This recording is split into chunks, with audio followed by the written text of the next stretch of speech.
I drove 600 miles to surprise my wife at our daughter's luxury estate, only to end up in handcuffs in the back of a squad car while my son-in-law smirked at me from his porch. But what destroyed me was not the cold steel biting into my wrists or the humiliating stares of the wealthy neighbors peeking through their curtains.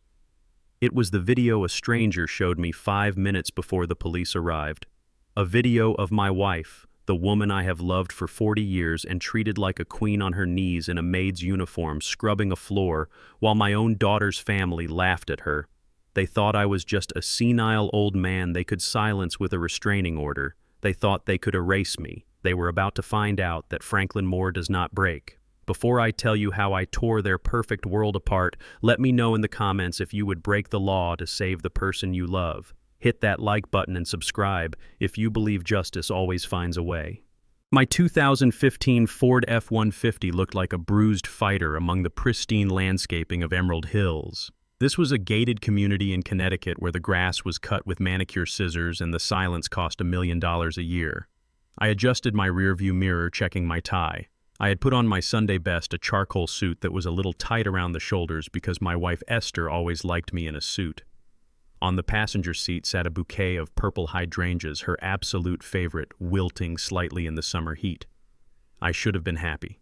I was a retired civil engineer, 70 years old, healthy enough to still frame a deck, and I was about to surprise my wife.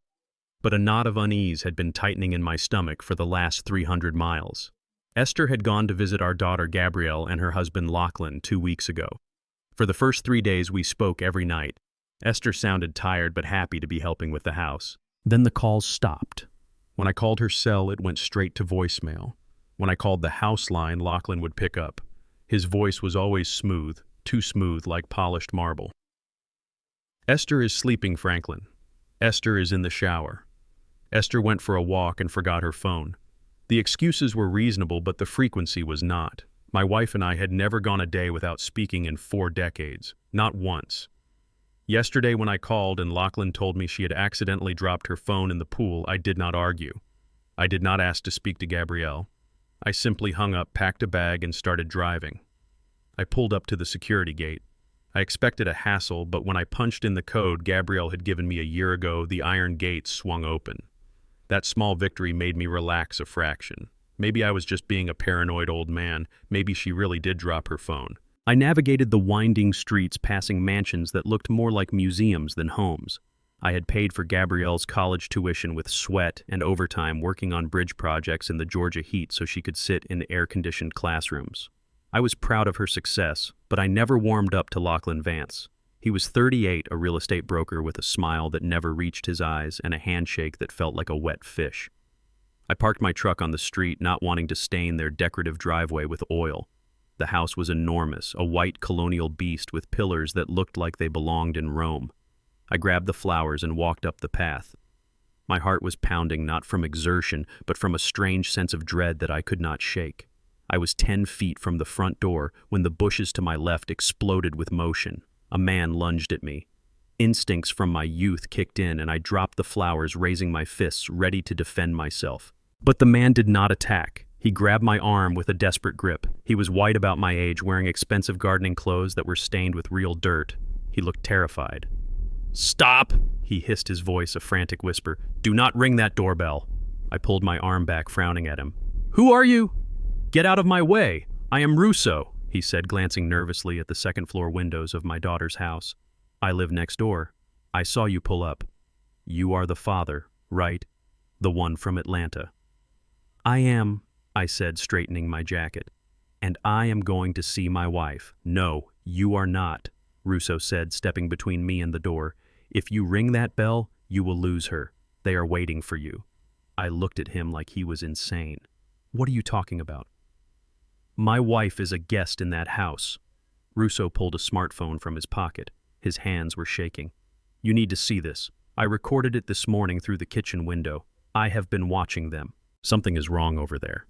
I took the phone. The screen was bright in the sunlight, so I had to cup my hand around it to see. The video was shaky at first, zoomed in through the glass of the kitchen window. Then it focused. My breath caught in my throat. I felt like I had been punched in the gut by a sledgehammer. There was Esther. But it was not the Esther I knew. She was wearing a gray uniform that looked 3 sizes too big, tattered at the hem. She was on her hands and knees on the marble floor. She was scrubbing. Not just wiping, but scrubbing with a frantic, terrified intensity. Her beautiful silver hair, which she always kept in a neat bun, was hanging in stringy, unwashed clumps around her face. The camera panned slightly to the right. Sitting at the kitchen island drinking red wine was Lachlan, and an older woman I recognized as his mother, Patricia. They were laughing. Patricia said something and pointed at the floor. In the video, I saw my wife flinch. Esther, the woman who had taught history for 30 years, the woman who commanded respect in any room she entered, flinched like a beaten dog. She crawled forward and started scrubbing the spot Patricia had pointed to. My vision blurred. A roar filled my ears, drowning out the birds singing in the trees. This was not a visit. This was slavery. When was this? I asked, my voice sounding like gravel grinding together. 2 hours ago, Russo whispered. I have seen her sleeping in the laundry room. On a cot. They yell at her. I tried to wave at her once when she was taking out the trash, but she looked right through me. Her eyes... She looked drugged, my friend. I shoved the phone back into his chest. I did not feel fear anymore. I felt a cold, calculated rage. I am going to kill him. No, Russo grabbed my shoulder again. That is what he wants. Listen to me. The police are already on their way. What? I have a police scanner, Russo said quickly. Lachlan called 911 10 minutes ago. He reported a suspicious vehicle. A black male, elderly, potentially armed and confused. He gave them your license plate number. He knew you were coming. I froze. He knew how the gate code, I realized. The system probably sent a notification to his phone the moment I entered the community. It was a trap. Sirens wailed in the distance, getting louder by the second. I looked at the heavy oak door. My wife was in there, suffering. I could kick that door down. I could get to her before the cops arrived. I took a step toward the porch. Do not do it, Russo pleaded. If you break in, he shoots you. He has a gun permit. He has been bragging about it at the HOA meetings. He wants you to give him a reason. The first cruiser screeched around the corner, followed closely by a second one. Blue and red lights bounced off the white pillars of the mansion. I stood my ground. I was not a criminal. I was a husband. I smoothed my jacket again. I would explain. I would show them the video. Officers poured out of the cars, guns drawn. Get on the ground. Now I raised my hands slowly, palms open. I am unarmed. My name is Franklin Moore. My wife is in that house, and she is being held against her will. On the ground, the young officer screamed, his finger twitching on the trigger. I slowly lowered myself to one knee, keeping my movements deliberate. I was an engineer. I knew about stress points and breaking points. Right now, the situation was at a breaking point. Then the front door opened. Lachlan Vance stepped out. He was wearing a cashmere sweater draped over his shoulders and holding a glass of iced tea. He looked at me with a mixture of pity and fear that was so perfectly acted it made me sick. "Oh, thank God you are here, officers," Lachlan said, his voice trembling just enough. "That is him. That is my father-in-law. We have been so worried." He walked down the steps, staying behind the wall of police officers. "Lachlan," I said, my voice steady. "Where is Esther?" Lachlan looked at the police sergeant. "I am so sorry about this. He has dementia. It has gotten violent lately. He thinks we are kidnapping his wife. We tried to get him help in Atlanta, but he escaped." "Liar," I roared, standing up. The officers tackled me. My face was pressed into the hot asphalt. Pain shot through my shoulder, the same shoulder I had injured building the overpass on I-85. I felt the cold metal of handcuffs snap around my wrists. "Check his pockets," Lachlan shouted. "He usually carries a knife. He threatened to gut me last time he had an episode." I have never carried a knife in my life. I spat out gravel, cutting into my lip. "Show them the video," I yelled to Russo. "Show them." I twisted my head to look for Russo. He was gone. He had retreated back into the bushes or into his own house. I was alone. Lachlan walked closer, looking down at me. He shook his head sadly. "Gabrielle is heartbroken, Franklin. We just want Mom to be safe." "We cannot let you hurt her anymore." "Gabrielle," I shouted. "Gabrielle, get out here." My daughter stepped out of the house. She was wearing a silk blouse and holding a handkerchief. She looked at me, pinned to the ground, bleeding and humiliated. For a second, I saw a flicker of shame in her eyes. Just a flicker. Then she looked at Lachlan, and the fear took over. "I am sorry, Daddy," she said, her voice barely a whisper. But Lachlan is right. You are not well. You need to go. The betrayal cut deeper than any knife. My own daughter. The girl I had taught to ride a bike. The girl I had walked down the aisle. She was part of this. Get him out of here, the sergeant said, hauling me up by my bad arm. As they shoved me into the back of the cruiser, I locked eyes with Lachlan one last time. He stopped acting. The concern vanished from his face. He took a sip of his tea and winked at me, a slow, deliberate wink. You have no idea who you just declared war on, son, I thought. The car door slammed shut, sealing me in. I did not thrash, I did not scream, I sat very still. I closed my eyes and pictured the structural blueprints of a suspension bridge. Every structure has a weakness. Every load-bearing wall can be compromised if you apply pressure at the right angle. Lachlan Vance had money. He had the police. He had my daughter. But he had made a fatal calculation error. He assumed I was just a helpless old man. He forgot that before I was a retiree, I was the man who built the roads he drove his fancy cars on. I knew how to build things, but I also knew exactly how to take them apart. As the police car drove me away from my wife, I stopped being a husband. I became an architect of ruin, and I was going to bring his entire house down, brick by brick. The interrogation room smelled of stale coffee and intimidation. My wrists were raw from the handcuffs, but I sat with my back straight. I was not a criminal. I was a man who had built bridges that withstood hurricanes, and I would not crumble before a local police sergeant who looked like he was barely out of high school. Across the metal table sat Lachlan. He was not wearing handcuffs. He was sitting comfortably holding a thick file folder, looking at the officers with a practiced expression of exhausted concern. Sergeant Miller slid a piece of paper toward me. It was a medical evaluation. I looked at the header. It was from a private clinic in Atlanta I had never visited. The diagnosis was typed in bold letters. Advanced dementia with paranoid delusions and aggressive tendencies. The date on the signature was 3 months ago. This is a forgery, I said. My voice was calm. Too calm. It was the voice I used when I told a contractor his concrete mix was substandard. I have never met this Dr. Albright. My primary care physician is Dr. Henderson at Grady Memorial. You can call him right now. Lachlan sighed. A long, heavy sigh that made the officers look at him with sympathy. See, this is what I was talking about. He forgets. Dad, we took you to Dr. Albright when you visited us for Christmas. You do not remember because of the condition. That is why we need to keep Mom safe. You hurt her last time, remember? I stared at him. I had not visited them for Christmas. They had come to us, and I had certainly never hurt Esther. The lie was so bold, so absolute, that it took my breath away. Lachlan was not just lying, he was rewriting reality.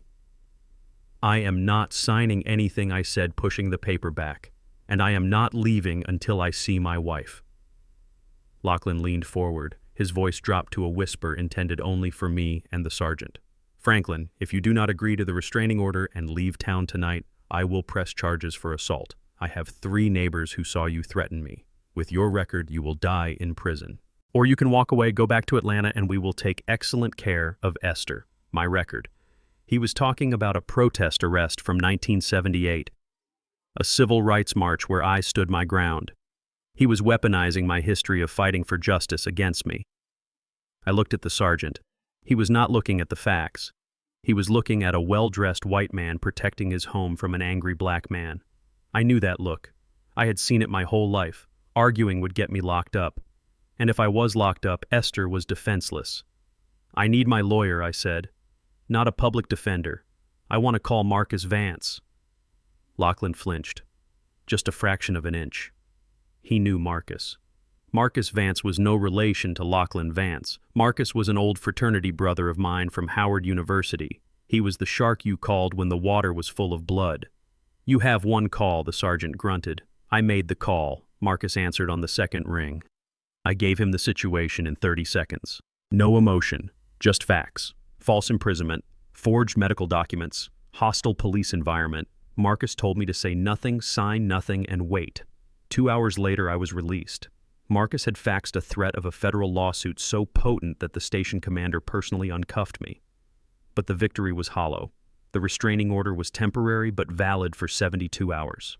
I could not go within 500 yards of Lachlan's house or have any contact with Esther. I walked out of the station into the humid Connecticut night. Lachlan was gone. My truck was impounded. I hailed a cab and told the driver to take me to the cheapest motel he knew that was not on the police radar. As I watched the city lights blur past the window, I did not feel relief. I felt a cold realization settling in my bones. This was not a spur-of-the-moment decision by Lachlan. The medical report was dated 3 months ago. This was a premeditated extraction. The Motel 6 room was small and smelled of lemon cleaner and cigarettes. I sat on the edge of the sagging mattress and stared at the blank television screen. I needed to think. I needed to deconstruct this trap before it snapped my neck. How did they get the power to do this? How did they get control over Esther? Then it hit me. The memory surfaced like a corpse in a river. 6 months ago. Gabrielle had come to Atlanta alone. It was a rare visit. She was sweet, attentive. She cooked dinner for us. She talked about how worried she was about our future. "Daddy, what if something happens to you?" she had asked, pouring me a glass of iced tea. "The courts can freeze your assets for months." Mom would be helpless. She had placed a stack of documents on the dining room table. "It was just insurance," she said. "Standard forms to ensure she could help us manage our accounts if we ever got sick." She called it a family asset protection plan. I read the first few pages. It looked legitimate. It talked about protecting our retirement fund. I trusted her. She was my little girl, the girl I had carried on my shoulders at the zoo, the girl whose scraped knees I had bandaged. I looked at Esther. Esther smiled and said, "Sign it, Franklin. She is just trying to look out for us." So I signed. I signed my life away. I realized now, sitting in that dim motel room, that those were not insurance papers. It was a durable power of attorney. A sweeping mandate that gave Gabrielle full control over our finances, our medical decisions, and our property the moment a doctor declared us incapacitated. And with a forged letter from a corrupt doctor like Albright, she had triggered the clause. I put my head in my hands. I had built the cage myself. I had handed them the key. I let out a groan that sounded like a wounded animal. My wife was a prisoner because I was too proud to believe my own daughter could be a monster. But grief is a luxury I could not afford. I checked my watch. It was 2 a.m. The restraining order said 500 yards, but the law did not account for the geography of the land. I knew maps, I knew terrain. I pulled up the satellite view of Emerald Hills on my phone. Lachlan's house backed up to a dense wooded preserve, a public land. I washed my face with cold water. I tied my shoes tight. I was 70 years old, but I was not dead. I left the motel room. I did not take a taxi. I walked 3 miles to the edge of the preserve. The woods were pitch black. Brambles tore at my suit trousers. Mud sucked at my dress shoes. I did not care. I moved with the silent determination of a soldier behind enemy lines. I navigated by the moonlight filtering through the canopy. After an hour of hiking, I saw it, the glow of the mansion through the trees. I crept closer, staying low in the brush. I was technically on public land, but I was close enough to see into the backyard. The house was dark except for the kitchen and a room on the ground floor, the laundry room. I raised the binoculars I had bought at a 24-hour gas station on the walk over. The lens focused. The image I saw froze the blood in my veins. Esther was sitting on a folding cot in the laundry room. She was rocking back and forth. She looked terrified. Her lips were moving, but I could not hear her. Then the door opened. Gabrielle walked in. My daughter. She was wearing a silk robe. She looked annoyed. She said something sharp to her mother. Esther flinched and tried to stand up. She reached out a hand toward Gabrielle, perhaps pleading, perhaps just wanting to touch her child. Gabrielle slapped her hand away. I bit my knuckle to stop myself from screaming. Then Lachlan entered. He was holding a medical kit. He pulled out a syringe and a small vial. He filled the syringe with a clear liquid. Esther shook her head frantically. She backed into the corner of the small room, cowering behind an ironing board. Gabrielle grabbed her mother's shoulders and pinned her against the wall. My wife, the woman who had paid for Gabrielle's ballet lessons, the woman who had nursed Gabrielle through chickenpox, was struggling against her own child. Lachlan stepped forward and jammed the needle into Esther's arm. Esther's body went rigid, then slumped. Gabrielle let her go, and my wife slid down the wall to the floor, her eyes rolling back in her head. They did not lift her onto the cot. They did not cover her with a blanket. They stood over her talking. Lachlan laughed and kissed Gabrielle on the forehead. Then he turned off the light, leaving my wife unconscious on the cold tile floor in the dark. I lowered the binoculars. Tears were streaming down my face, hot and angry. This was not a family dispute. This was torture. They were sedating her to keep her compliant. They were erasing her mind so they could drain our accounts. I looked at the dark house. I wanted to run down there and burn it to the ground. I wanted to tear them apart with my bare hands, but I stopped myself. I took a deep breath. The engineer in me took over. If I attacked now, I would be the crazy black man the police expected. I would be shot or imprisoned, and Esther would die in that laundry room. I needed proof. Irrefutable, undeniable proof. I needed to get inside. I needed to get that syringe. I needed to get Esther out. I turned around and faded back into the darkness of the forest. I had seen enough. The Franklin Moore who signed those papers 6 months ago was gone. The father who loved his daughter was gone. The only thing left was a man with a mission. They had started a war with the wrong man. I was going to bring their house of cards down, and I would make sure they felt every single collapse. The woods behind Russo's house offered the only cover from the floodlights scanning the perimeter of my daughter's estate. Russo handed me a pair of grease-stained coveralls and a heavy tool belt. He was shaking his face pale in the moonlight, but his hands were steady as he gripped a large pipe wrench. We had a plan, and it was a plan born of desperation. Russo had deliberately sabotaged the main sewage line connecting his property to the junction box that sat right on the edge of Lachlan's manicured lawn. It was dirty work, literally, but it was the only way to get the service gate open without triggering the silent alarm. I pulled the coveralls over my suit. The smell of oil and old sweat filled my nose, masking the scent of the expensive cologne I had worn for the reunion that never happened. Russo looked at me. He did not ask if I was ready. He knew I had no choice. He pointed toward the service entrance where a delivery truck was idling. I walked with my head down, matching Russo's limp, carrying a heavy toolbox that rattled with every step. The security guard at the service gate barely looked up from his phone. He saw 2 men in work clothes smelling of sewage and waved us through with a wrinkled nose. We were invisible. To men like him and to men like Lachlan, people who worked with their hands were not human beings. We were just background noise. We made our way to the back of the house. The sound of jazz music drifted from the open patio doors. It was a smooth, expensive sound that clashed with the thumping of my heart. Through the French windows, I could see the silhouette of the party. It was a fundraiser for some local politician Lachlan was trying to buy favor with. I saw women in sequined gowns holding flutes of champagne and men in tuxedos laughing with their heads thrown back. Russo pointed to a side door that led directly into the kitchen. He whispered that he would create a distraction with the external water valve to draw the catering staff out. I nodded. As soon as the staff ran out complaining about the water pressure, I slipped inside. The kitchen was an industrial cavern of stainless steel and white marble. It smelled of roasted duck truffle oil and money. But underneath those rich scents was the smell of fear. I hid behind a stack of crates filled with wine bottles peering through the gap. The room was buzzing with hired waiters rushing back and forth with silver platters, and there in the corner near the garbage disposal was my wife. Esther was not wearing a gown. She was wearing a gray uniform that hung loosely on her frame. It was stained with wine and sauce. She was not standing with the guests. She was standing next to a large plastic bin filled with dirty plates. I watched my hands gripping the cold steel of the wine rack until my knuckles turned white. A waiter came in carrying a tray of half-eaten filet mignon. He scraped the leftovers into the bin. A piece of steak fell onto the counter instead of into the trash. Esther reached out. Her hand was trembling. She looked around quickly, her eyes wide with a primal hunger I had never seen in her before. She picked up the piece of cold, chewed meat and put it in her mouth. She chewed quickly, desperate to swallow it before anyone saw. My stomach turned. Tears burned my eyes hot and acidic. This was the woman who had taught me table manners. This was the woman who hosted Sunday dinners for the entire neighborhood. Now she was stealing scraps from the garbage like a starving stray dog in her own daughter's house. Before she could finish swallowing, the swinging door burst open. Patricia Lachlan's mother strode in. She was wearing a red dress that looked like it cost more than my truck. She held an empty wine glass. She saw Esther chewing. Patricia did not scream. She did not scold. She walked over to Esther with a smile that was colder than the grave. She reached out and pinched Esther's cheek, digging her manicured nails into my wife's soft skin. "Spit it out," Patricia whispered. Her voice carried across the room to where I was hiding. "We do not feed the help until the guests are gone. You know the rules, Esther." Esther's eyes filled with tears.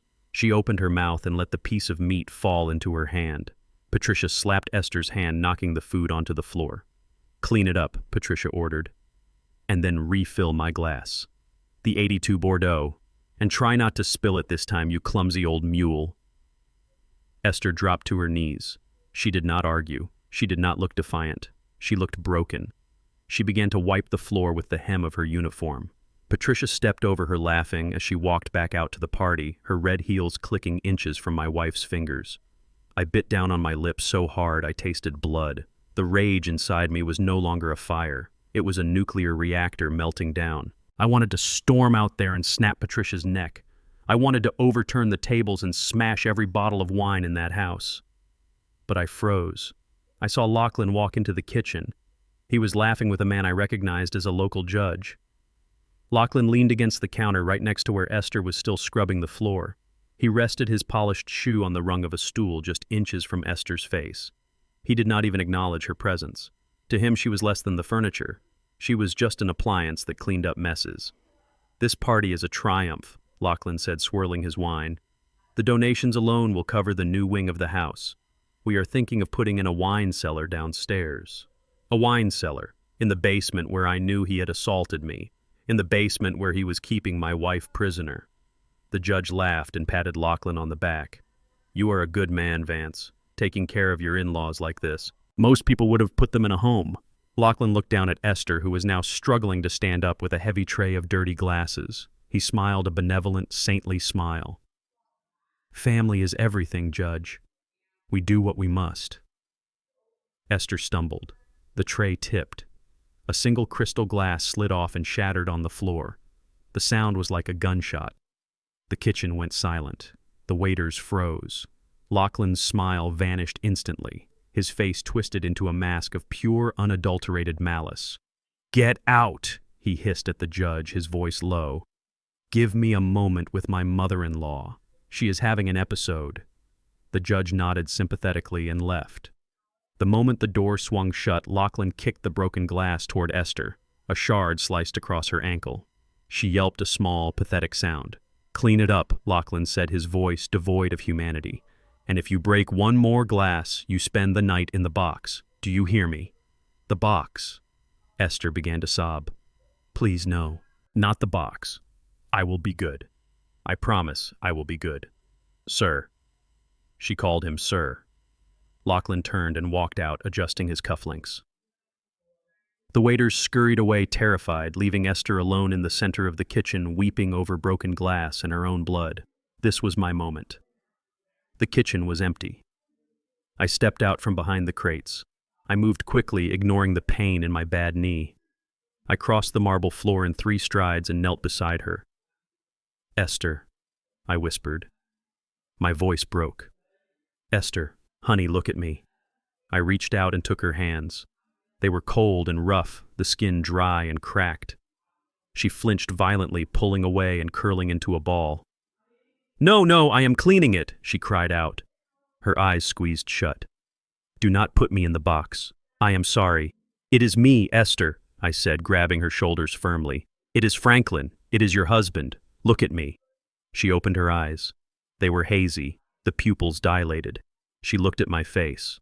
For a second, I saw a flicker of recognition, a spark of the woman who had been my partner for 40 years. My heart soared. "Franklin," she whispered. "Yes, baby. It is me. I am here to take you home." I started to pull her up, but then the spark died. Her eyes clouded over again. The terror returned stronger than before. She looked at my grease-stained coveralls. She looked at the door where Lachlan had exited. "You are a trick," she screamed. "You are one of his tricks. He said he would send a demon to test me." She pushed me away with a strength I did not know she had. She scrambled backward across the floor, knocking over the trash bin.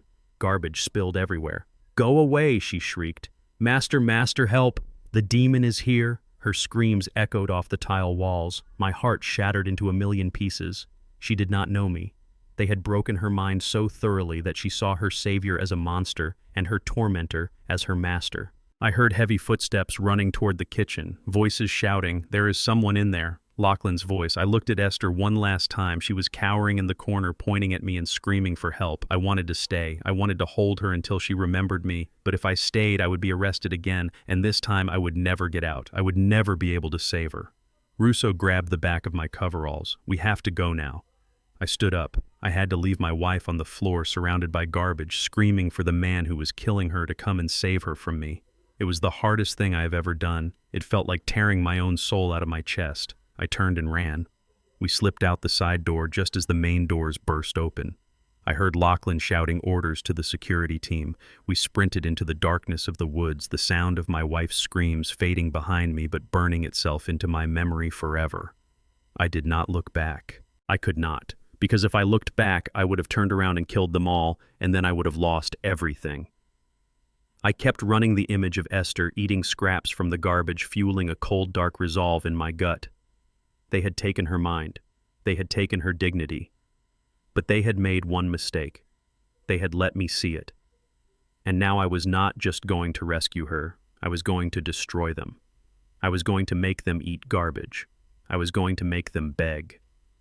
The time for mercy was over. The time for the architect to bring down the house had begun. The morning sun did not bring warmth. It only brought clarity. After fleeing the woods, I did not sleep.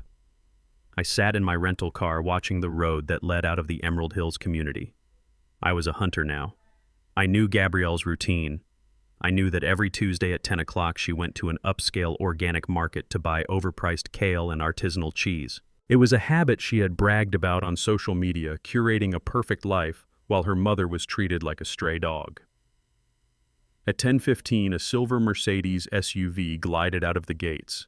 I recognized the personalized license plate. Gabby V. I followed her. My hands were steady on the wheel of my battered sedan.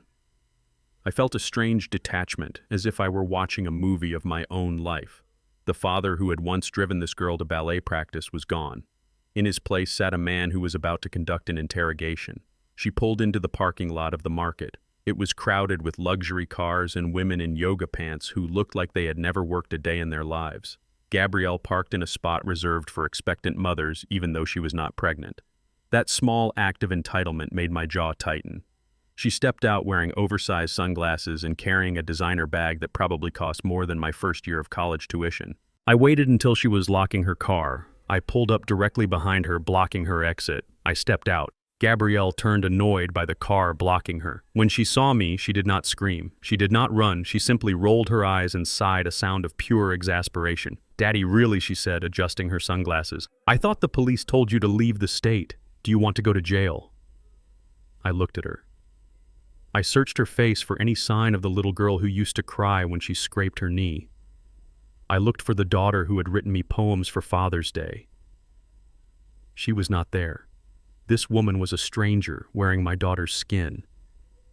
"We need to talk, Gabrielle," I said. My voice was low and rough. "I do not have time for your drama," she snapped. "I have a brunch at noon. Move your car." I took a step closer. She smelled of expensive perfume and decay. "You are going to listen to me. I saw Esther last night. I saw what you and your husband are doing to her." Gabrielle froze. For a split second I saw fear, but it was quickly replaced by a cold, hard sneer. She looked around the parking lot to make sure no one was listening. Then she stepped closer to me, lowering her voice. "You were trespassing," she hissed. "Lachlan should have shot you." "Why, Gabrielle?" I asked, the pain cracking through my composure.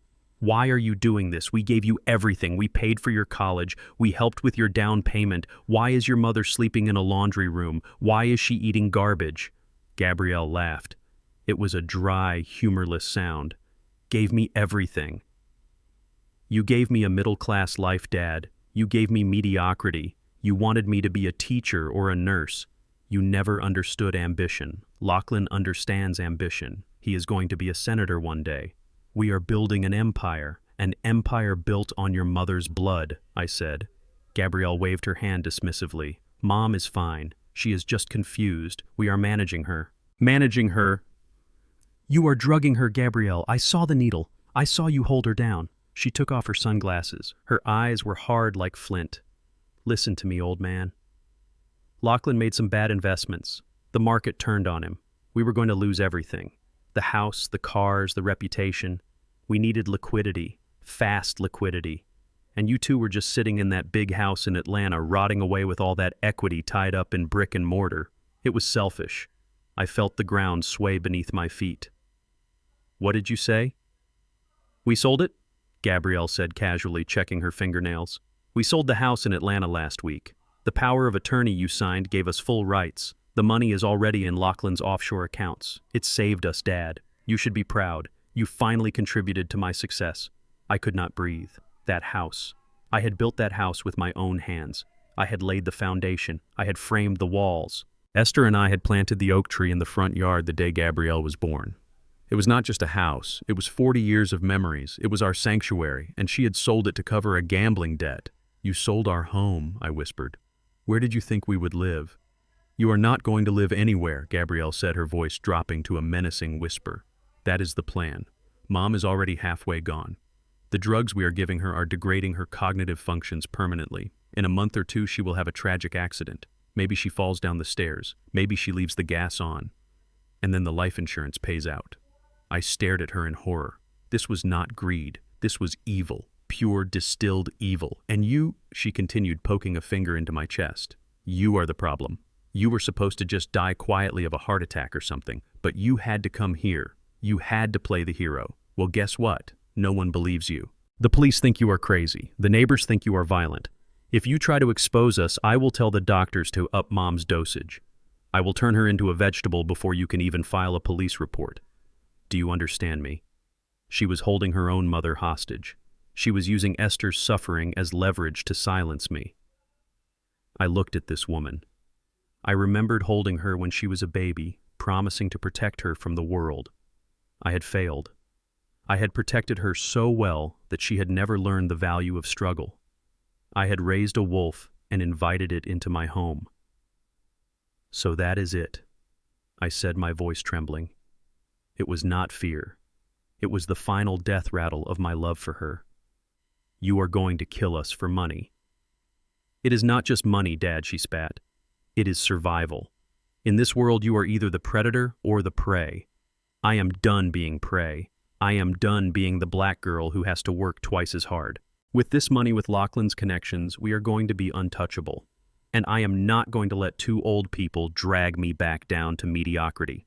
She looked at her watch. I am late. Move your car. Go back to Atlanta. Find a cheap apartment. Live off your Social Security. Forget you have a daughter. Because if you come near my house again, I swear to God, the next time you see Mom, it will be at the morgue. She put her sunglasses back on. The mask was back in place. I stood there for a long moment. I let my shoulders slump. I let my face crumble. I needed her to believe she had won. I needed her to believe I was broken. Okay, I said softly. You win, Gabrielle. Please. Just do not hurt her anymore. I will go. I will leave today. Just let her live. Gabrielle smirked. It was a look of total victory. Smart choice, Daddy. Goodbye. She walked around me, got into her car, and slammed the door. I moved my sedan. I watched her drive away, heading toward the market to buy organic vegetables with the money she had stolen from her parents' blood. I waited until she was out of sight. Then I reached into the breast pocket of my suit jacket. My hand was shaking not from age, but from adrenaline. I pulled out my phone. The screen was glowing. The voice recording app was still running. I pressed stop. I looked at the file. 20 minutes of audio. Every word, every threat. The confession about the house, the admission of the drugs, the plan to commit insurance fraud. It was all there. I sat in the driver's seat and exhaled a breath I felt like I had been holding since I arrived in Connecticut.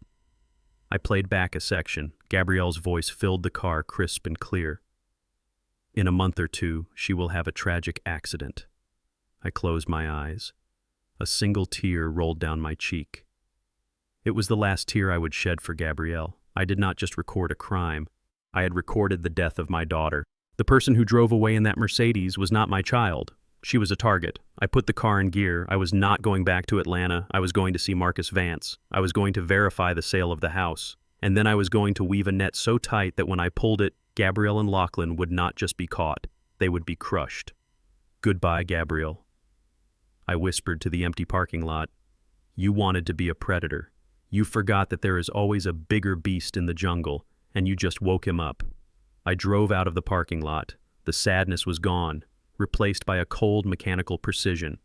I had the evidence. Now I needed the trap, and I knew exactly how to bait it. The engineer was back at work, and this demolition project was going to be my masterpiece. The office of Marcus Vance was a fortress of silence in the middle of a chaotic city. It smelled of old leather and expensive scotch, the kind of place where fortunes were protected and enemies were dismantled legally. I sat in a high-backed mahogany chair watching my old fraternity brother read through the stack of documents I had retrieved from the public records office earlier that morning. Marcus was 72, just like me, but his eyes were sharp and predatory. He did not look like a man who had retired. He looked like a shark waiting for blood in the water. He flipped a page, then another, his frown deepening with every line. I waited. As an engineer, I knew how to read blueprints, but Marcus knew how to read the architecture of a crime. Finally, he took off his reading glasses and looked at me. The silence in the room was heavy. "Franklin," he said, his voice low and gravelly, "you were right. They are not just living beyond their means. They are drowning." He turned the laptop screen toward me. It was a forensic accounting report on Lachlan Vance's real estate firm. The numbers were red, deep arterial red. "Lachlan Vance is a fraud," Marcus explained, tapping the screen with a manicured finger. "He has been running a Ponzi scheme disguised as a luxury property fund. He took deposits from investors for a high-rise project in downtown Hartford that does not even have permits yet. He used that money to pay off the interest on his personal loans. But the investors are getting restless. 2 of them filed lawsuits last week. He needs $4 million by the end of the month to avoid a federal indictment for wire fraud." I looked at the numbers. $4 million. That was exactly the estimated value of my property in Atlanta, combined with my retirement portfolio. "The sale of your house in Atlanta was not a lifestyle choice." Marcus continued, sliding a printout across the desk. "It was a panic move. They sold it for 20% under market value to a cash buyer. The money hit their account on Tuesday. On Wednesday, it was gone. Transferred directly to a shell company in the Cayman Islands to hide it from his creditors here." I felt a cold rage settle in my stomach. My home. The place where I had taught Gabrielle to ride a bike. The place where Esther planted her garden every spring. It was gone. Liquidated to cover the gambling debts of a man who called me boy behind my back. But that is not the worst part, Franklin. Marcus opened a second file. This one was thinner, but it felt heavier. He hesitated before pushing it toward me. "We found this in the state insurance database," he said softly. "I need you to brace yourself." I opened the folder. Inside were 3 life insurance policies. 1 for me, 2 for Esther. They were taken out 6 months ago, right after we signed the power of attorney documents. I scanned the terms. The premiums were astronomical. No rational person would buy policies this expensive unless they were certain they would not have to pay the premiums for very long. I looked at the payout clause, $5 million per person. But there was a rider attached to the policy, a specific clause that made my blood run cold. Double indemnity for accidental death within the home. If Esther or I died from natural causes, the payout was standard. But if we died from a household accident, a fall down the stairs, a fire, a carbon monoxide leak, the payout doubled to $10 million. I dropped the paper. My hands were shaking. This was not financial planning. This was a bounty. "It is a blueprint for murder," I whispered. Marcus nodded slowly. "It explains everything, Franklin. It explains why they are drugging her. They need her to be disoriented. They need her to have a history of falls and confusion. If she falls down the stairs tomorrow, the autopsy will show high levels of sedatives. But since they have that forged diagnosis of dementia from Dr. Albright, the coroner will rule it as an accidental fall caused by her condition. They have created a perfect narrative. The tragic decline of a beloved mother." I thought about the slippery marble floors in that house. I thought about the steep staircase leading to the basement. I thought about the gas stove in the kitchen. Every inch of that mansion was a weapon waiting to be used. "They are not waiting for us to die," I said, my voice rising. "They are manufacturing an accident." Marcus leaned forward. "We have enough here to start a criminal investigation. But these things take time, Franklin. We need to file an injunction. We need to get a judge to sign a warrant for Esther's removal. It could take 48 hours. I stood up. "I do not have 48 hours. I might not have 48 minutes. "Sit down," Franklin Marcus ordered. "You cannot go back there." If you violate that restraining order, you play right into their hands. They will lock you up, and then who saves Esther? We have to do this by the book. I looked at my friend. I respected the law. I had followed the rules my whole life. I paid my taxes. I obeyed the speed limit. I was a good citizen. And where had it gotten me?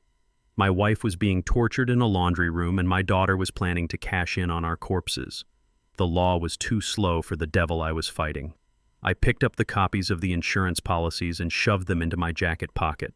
I will wait for the Judge Marcus, but I need to be close. I walked out of his office before he could stop me.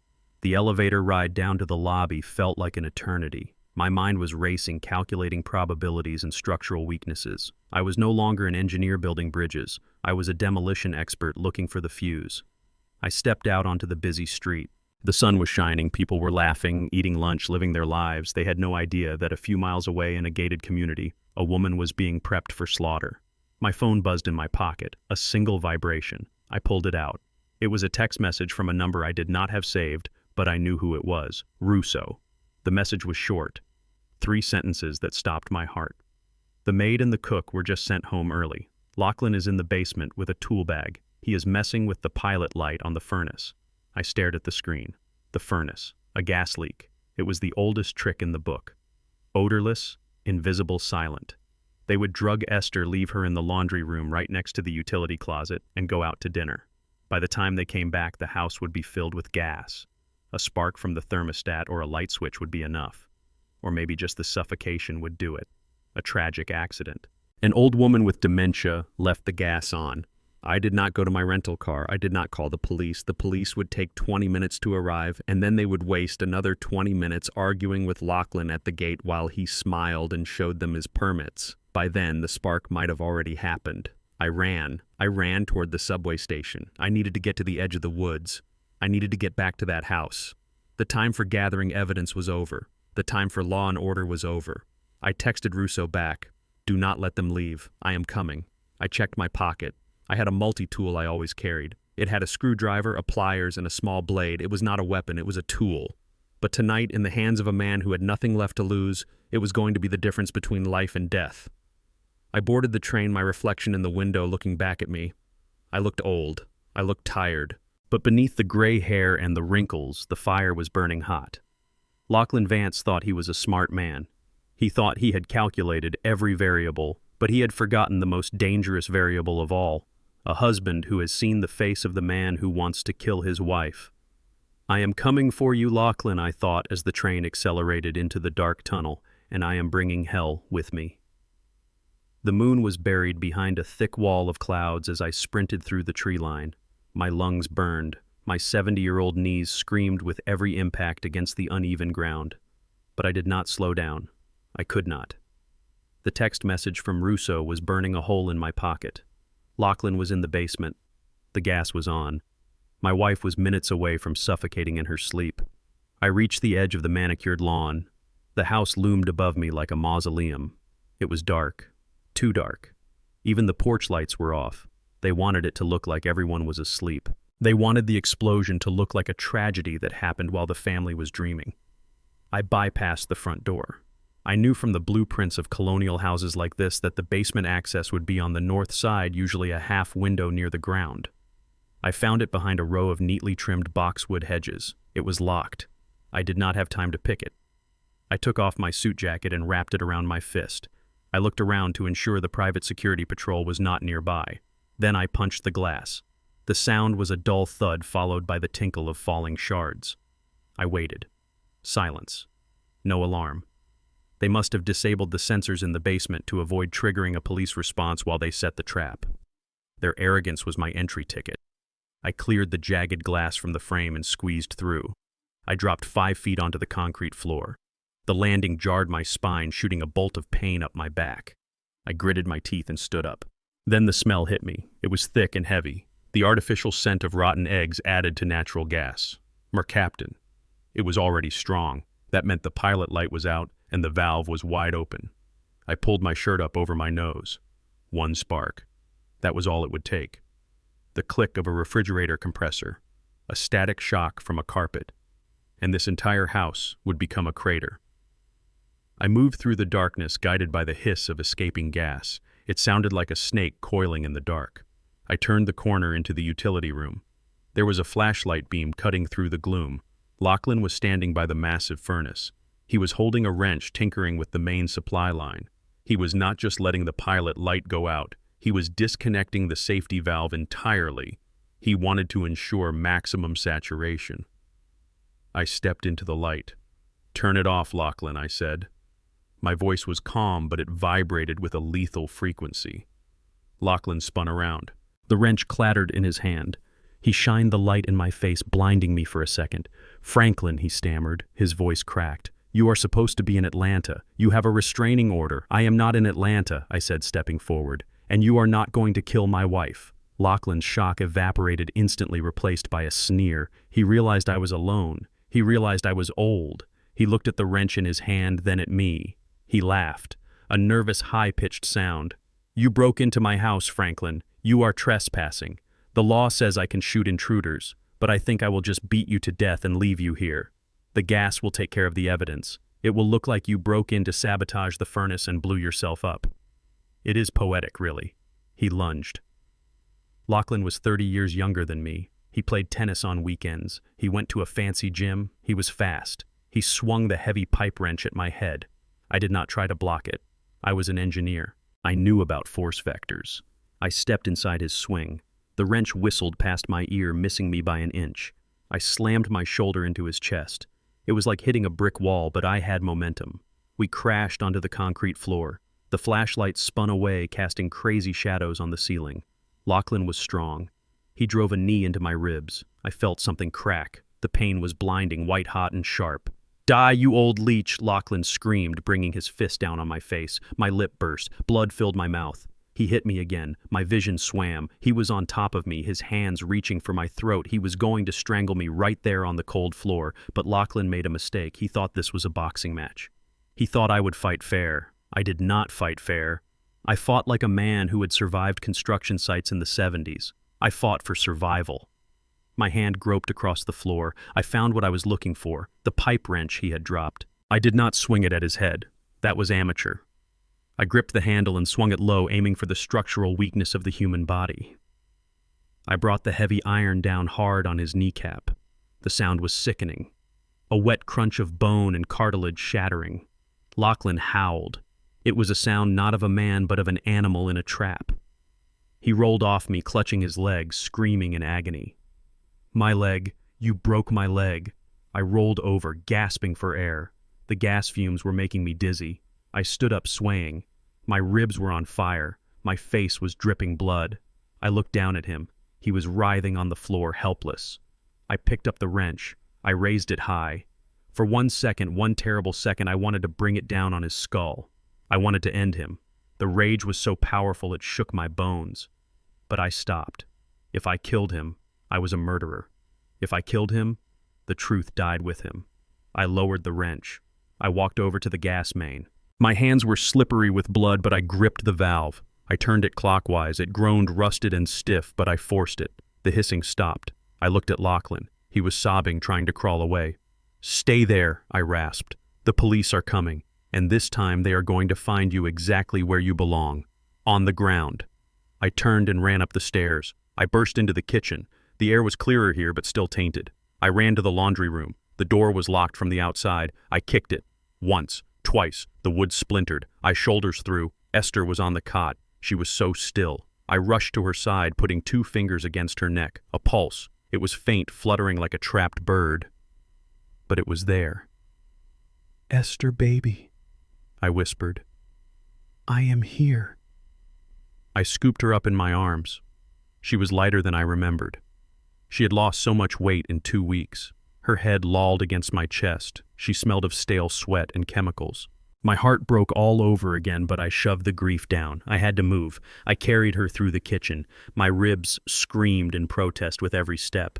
I was 70 years old, carrying my wife, bleeding from the mouth, my chest possibly fractured. But I did not feel the weight. I felt only the mission. I kicked the back door open. The fresh night air hit us like a blessing. I ran across the lawn to the back gate where Russo's car was idling. Russo jumped out.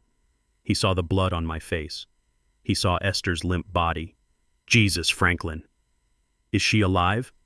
Take her, I shouted, passing Esther into his arms. Take her to the hospital. St. Mary's. It is out of the county. Do not go to the local one. They know Lachlan there. Go, Russo put her gently in the back seat. He looked at me. Get in. We have to go. No, I said, stepping back. What? Russo screamed. The police are coming. I hear the sirens. If they find you here, they will arrest you. That is the point, I said, wiping blood from my chin. If I run, I am a fugitive. I am the crazy old man who kidnapped his wife. If I stay, I am the man who broke in to save her. I need to be arrested, Russo. I need a trial. A trial is public. A trial is where I can show the evidence. Russo looked at me. He understood. He saw the madness and the brilliance in my eyes. You are a crazy son of a bitch, Franklin, he said, his voice trembling. Go, I roared. Save my wife. Russo jumped in the car and peeled away tires, screeching. I watched the tail lights disappear into the night. I was alone. The sirens were deafening now. Blue and red lights washed over the lawn, illuminating the blood on my shirt. I turned back to the house. Lachlan was still in the basement, probably calling 911, spinning his web of lies. I did not run. I walked to the front porch steps. I sat down. I took out my phone. I sent one text to Marcus Vance. It is done. I am at the house. Get the bail money ready. I put the phone on the step beside me. I placed the pipe wrench next to it. I clasped my hands together. They were shaking, but not from fear, from the adrenaline leaving my system. A police cruiser jumped the curb and screeched to a halt on the grass. 2 officers jumped out, guns drawn. Flashlights blinded me. Drop the weapon. Put your hands in the air. I looked at them. I did not blink. I slowly raised my bloodied hands. Officer, I said, my voice steady and loud over the sirens. My name is Franklin Moore. I just broke into this house. I assaulted the owner, and I saved a life. You can take me in now, but make sure you read me my rights, because I am going to need them. As they slammed me against the hood of the car, I did not feel defeated. I felt the cold steel of the handcuffs, but this time they did not feel like shackles. They felt like the opening bell of the final round. I had thrown the first punch. Now let the world see who was left standing. The media called me the madman of Emerald Hills. For 3 days, I sat in a holding cell while the world outside spun a narrative that had nothing to do with the truth. On the small television mounted in the corner of the cell block, I watched the local news reports. They showed Lachlan Vance leaving the hospital in a wheelchair, his leg encased in a fresh white cast. He looked tragic and handsome. He told the reporters that he forgave me. He said that dementia was a cruel disease and that he prayed I would get the help I needed. He was not just lying, he was performing. He was building a stage where he was the martyr and I was the villain. When the day of the arraignment arrived, the courthouse was a circus. Reporters were camped out on the steps, hungry for a glimpse of the violent grandfather who had attacked a pillar of the community. I was led in through the back entrance wearing an orange jumpsuit that smelled of industrial detergent. My wrists were shackled to my waist. I walked with my head high. I did not look at the cameras. I looked straight ahead. Inside the courtroom, the air was thick with tension and the smell of floor wax. The gallery was packed. I saw Gabrielle sitting in the front row. She was wearing a black dress and oversized sunglasses, crying into a tissue. It was a perfect performance. She did not look at me. She looked at Lachlan, who was sitting at the prosecution table next to a lawyer who cost more per hour than I made in a month. The prosecutor was a young, ambitious man who saw this case as a stepping stone to a political career. He did not waste time. He painted a picture of a chaotic, violent night. He described how I had smashed a window. He described how I had brutally assaulted a defenseless homeowner. He described how I had kidnapped an elderly woman. He used words like unhinged and dangerous. He waved the police report in the air like a weapon. He demanded that I be held without bail. He demanded a psychiatric evaluation. He wanted to lock me away in a facility where no one would ever hear my voice again. Lachlan sat there nodding solemnly. He dabbed at his eyes when the prosecutor described the terror of the night. He looked at the jury box even though there was no jury yet. He was charming the room. He was winning. Then it was Marcus Vance's turn. Marcus stood up slowly. He did not have the flash of the prosecutor. He had the weight of 50 years of criminal law behind him. He walked to the center of the room. He did not look at the judge. He looked at Lachlan. Your Honor. Marcus began, his voice low and rumbling like thunder. The defense does not deny that Franklin Moore broke a window. We do not deny that he struck Mr. Vance. We do not deny that he removed his wife from the premises. A murmur went through the crowd. Gabrielle looked up surprised. Lachlan smirked. They thought we were pleading guilty. They thought I had given up. But Marcus turned to the judge. But we argue that these actions were not crimes. They were a rescue mission. We invoke the defense of necessity. A man is allowed to break a law to prevent a greater evil. And the evil in that house was not my client. It was a murder in progress. Objection, the prosecutor shouted, jumping to his feet. This is absurd. There is no evidence of any danger to the victim. Marcus smiled. It was a cold, terrifying smile. Actually, there is. Marcus walked back to his table and picked up a single file folder. It was the report from St. Mary's Hospital, the hospital where Russo had taken Esther, the hospital that was outside of Lachlan's sphere of influence. We have the toxicology report for Esther Moore taken 3 hours after the incident, Marcus said, his voice projecting to the back of the room. The prosecution claims Mrs. Moore suffers from dementia. They claim she is confused, but the blood test tells a different story. He handed the file to the bailiff, who walked it up to the bench. The judge, a stern woman named Judge Patterson, put on her glasses. She opened the file. At the time of her admission, Marcus continued. Esther Moore had a blood concentration of benzodiazepines and synthetic opioids that was 5 times the therapeutic limit. She was not suffering from dementia, Your Honor. She was suffering from acute chemical poisoning. The drugs in her system are not prescribed for memory loss. They are used for severe sedation in psychiatric wards. And if she had remained in that house for another hour with the gas valve open, as we will prove it was, she would have been too sedated to wake up. She would have suffocated in her sleep. The courtroom went silent, the kind of silence that feels heavy. Gabrielle stopped crying. She went pale. Lachlan stopped nodding. His hand gripped the arm of his wheelchair so hard his knuckles turned white. The judge looked up from the file. Her eyes were hard. She looked at the prosecutor. "Do you have an explanation for this, counselor?" she asked. The prosecutor stammered. He looked at Lachlan. Lachlan whispered furiously into his own lawyer's ear. Lachlan's lawyer stood up. "Your Honor, this is speculation. Mrs. Moore is under medical care. Perhaps there was a dosage error. This does not justify a violent assault. A dosage error." Marcus countered, his voice rising. 5 times the lethal limit is not an error. It is an execution method. And we have a witness, a neighbor who saw the defendants injecting Mrs. Moore against her will. Lachlan's face lost its mask of tragedy. For the first time, the charm cracked. I saw the predator underneath. He looked at me with pure, unadulterated hatred. I looked back at him and I smiled. It was a small, cold smile. I wanted him to know that I was the one who had put that fear in his eyes. The judge closed the file. She took off her glasses.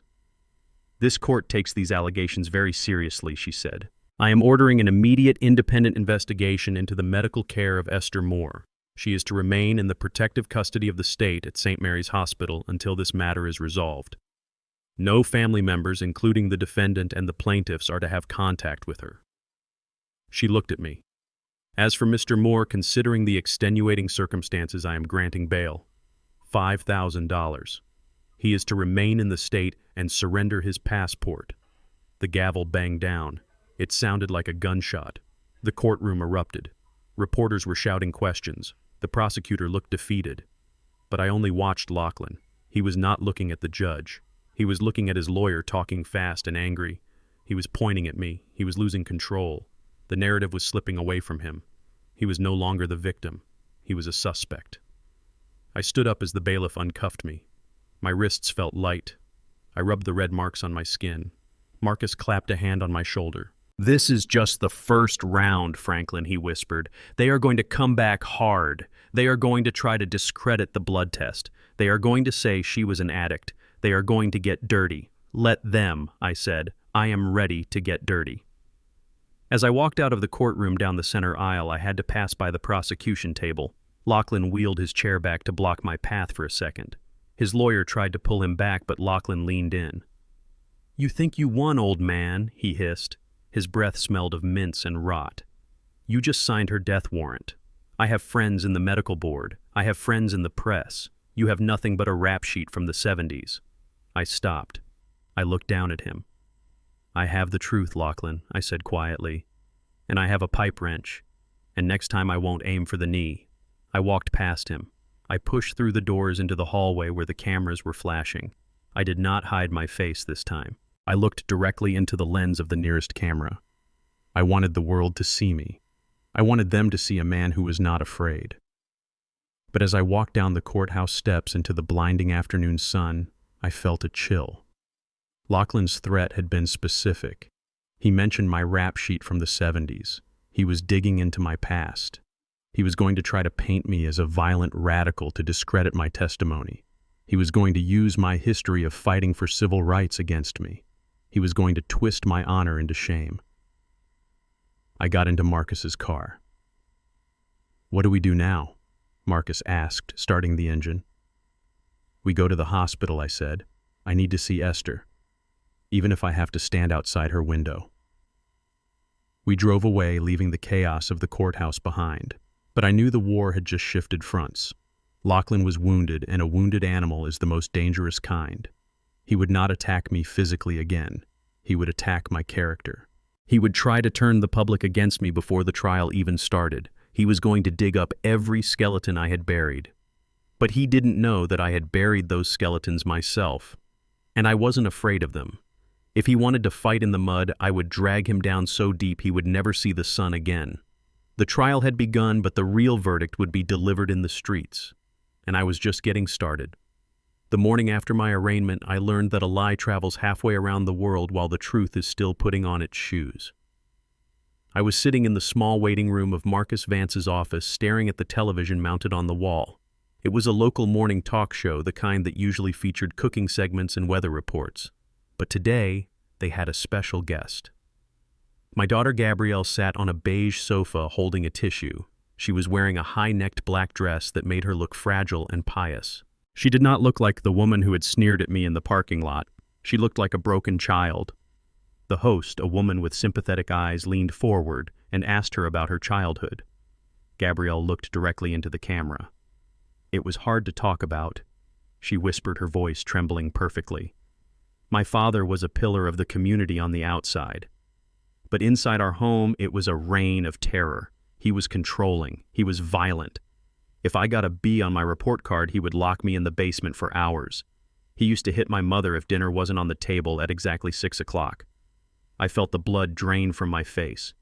I gripped the armrest of the chair so hard the leather creaked.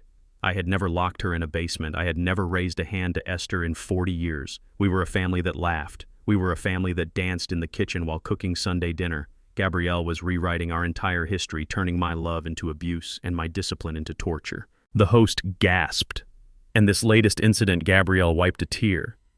"He has been spiraling since he retired. He became obsessed with money. When he found out my husband and I were successful, he demanded we support him. When we refused, he snapped. He attacked Lachlan. He kidnapped Mom because he wants control of her pension. He is not a hero. He is a monster who has terrorized us for decades."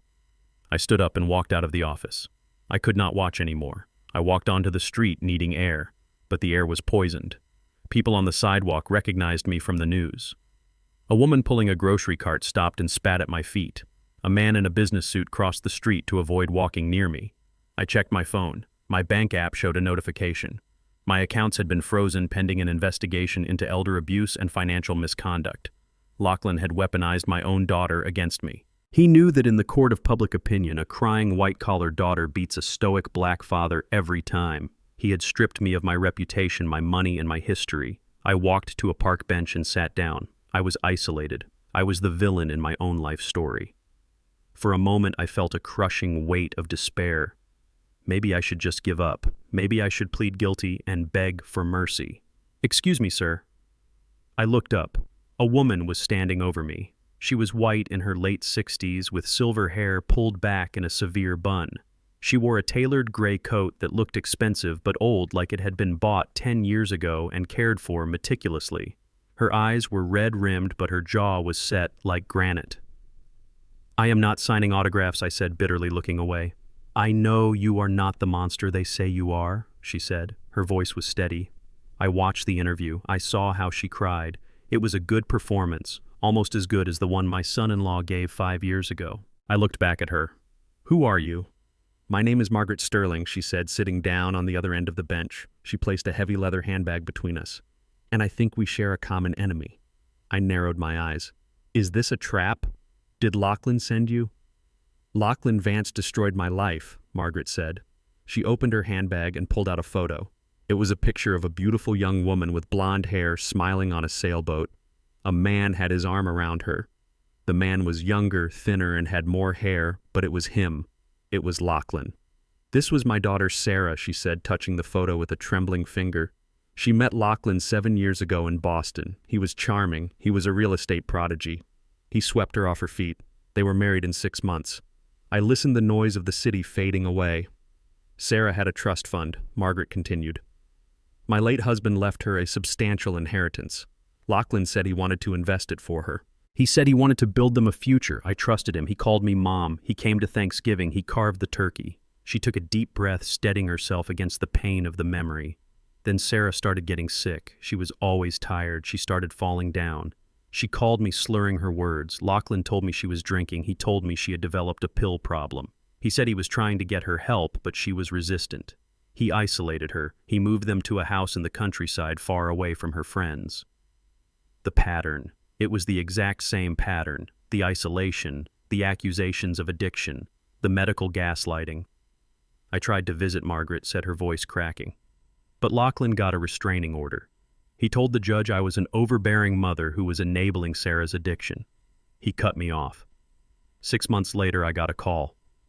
There was a fire at the farmhouse. My heart stopped. A fire. They said it was an accident, Margaret whispered, tears finally spilling over. They said Sarah had passed out while smoking in bed. She didn't smoke. My daughter hated cigarettes.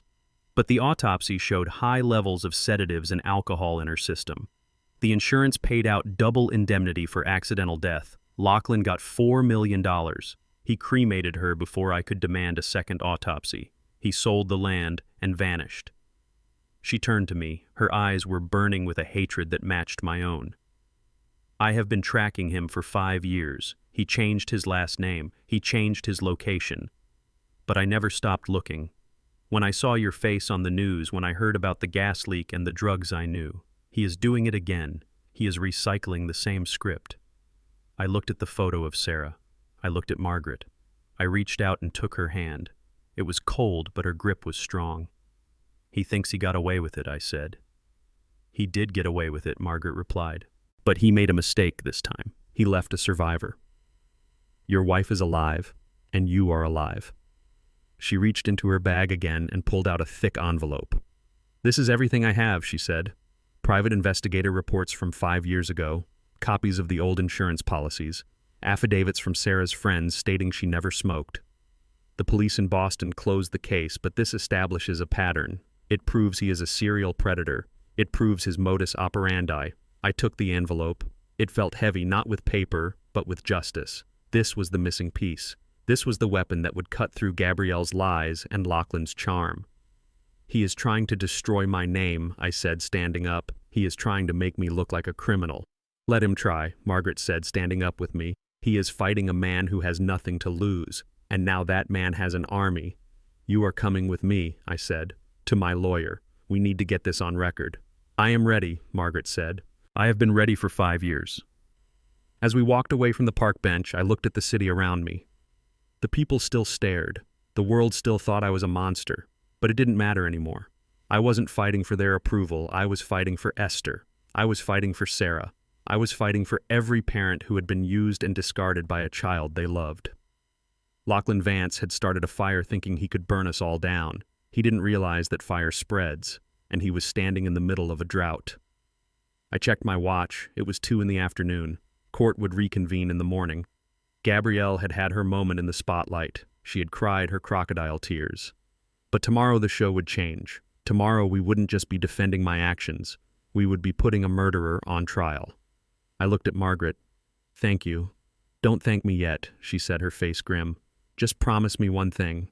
When you take him down, make sure he doesn't get up." "I promise," I said. And for the first time in days, I smiled.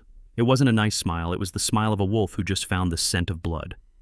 The law is a shield, but greed is a weapon, and I was about to hand Lachlan Vance a loaded gun with the barrel pointed straight at his own chest. We sat in the conference room of Marcus Vance's office with the blinds drawn against the afternoon sun. The room was filled with the hum of the air conditioner and the smell of fresh ink. On the table lay the bait. It was a stack of documents so perfectly forged that they could have fooled the governor of Texas. Marcus had called in a favor from an old contact in the oil and gas industry. The paperwork detailed a dormant plot of land in West Texas that Esther and I had supposedly purchased 30 years ago for pennies. According to the geological survey we had just cooked up, the land was sitting on top of a massive shale deposit. The estimated value of the mineral rights was $2.5 million. But the kicker was the buyer. We had created a shell company called Red Rock Energy that had sent a formal letter of intent to purchase the land immediately for cash. The timing was the key. Lachlan was drowning.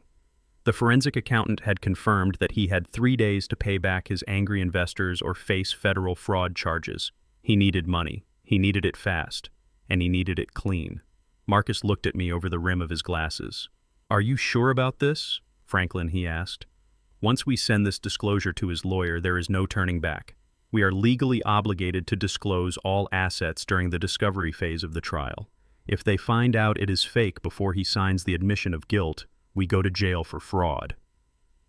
I looked at the map of the non-existent oil field. I traced the line of the property with my finger. "He won't check," I said, my voice steady. "He is arrogant.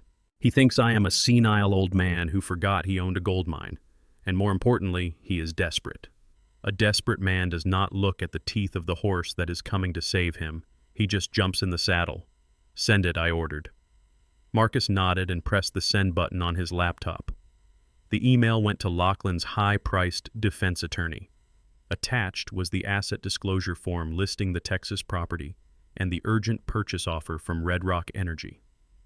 We waited. The silence in the room was heavy. I checked my watch. It was 2 o'clock. 10 minutes later, Marcus's phone rang. He put it on speaker. It was Lachlan's lawyer. His voice was breathless, trying to sound casual, but failing. "Marcus, we just received the updated asset schedule. Is this real? Does Mr. Moore actually own unencumbered mineral rights in Texas?" Marcus leaned back in his chair, winking at me. "Yes," he replied, his voice bored. "My client forgot about it. He bought it in the 80s as a speculation. We just got the offer this morning. Honestly, Franklin is too tired to deal with it. He is thinking of just letting the offer expire and dealing with it after the trial." No, the other lawyer shouted, almost panicking. "I mean, there is no need to be hasty. If there is a cash offer on the table, it would be in everyone's best interest to secure the funds. You know, for Esther's care." I leaned in close to the microphone. I kept my voice shaky, weak. "I don't know," I stammered. "I just want this all to be over. I don't want to sell. I want my wife back." "Mr. Moore." "Listen to me," the lawyer said, his tone shifting to one of predatory helpfulness. "If you sell this land, you show the court you have the means to provide for her. This could help your case. Let me speak to my client. We might be able to work something out." Marcus hung up. We looked at each other. The hook was set. Now we just had to wait for the shark to smell the blood. I did not have to wait long. That evening, I was sitting in my motel room eating a sandwich that tasted like cardboard when there was a knock at the door. I looked through the peephole. It was him. Lachlan Vance stood in the hallway. He was leaning on a cane, putting weight on his good leg. He was wearing a casual sweater, trying to look harmless. He held a box of donuts. I opened the door. I did not invite him in. "What do you want, Lachlan?" I asked. He smiled. It was the smile of a salesman who sees a commission check. "Dad, can I come in? We need to talk. It is about Mom." I stepped back, letting him enter. He limped into the room, looking around at the peeling wallpaper and the stained carpet. With a sneer he quickly hid. He placed the donuts on the wobbly table. "I heard about the land in Texas," he said, sitting down on the edge of the bed. "Why didn't you tell us?" I sat in the chair, keeping my distance. I slumped my shoulders, acting defeated. "I forgot," I whispered. "It was just dirt. I didn't know about the oil." Lachlan nodded sympathetically. "Of course. Memory is a tricky thing. Look, Franklin, I have been thinking. This war between us, it is hurting everyone. It is hurting Gabrielle. It is hurting Esther. And seeing you live like this, it breaks my heart." He paused, waiting for me to react. I said nothing. I just stared at my hands. The lawyer says you have a buyer, he continued, his eyes gleaming. $2 million. That is a lot of money. It could pay for the best doctors for Mom. It could get you a nice apartment, maybe even a small house near us so you can visit. I looked up, feigning hope. You would let me visit? Lachlan leaned forward. Dad, if you sell that land and put the money into the family trust, we can drop the charges. All of them. The assault, the breaking and entering. I will tell the prosecutor it was a misunderstanding. We can be a family again. I saw the greed pulsing in his neck vein. He did not want the money for Esther. He needed it to save his own skin.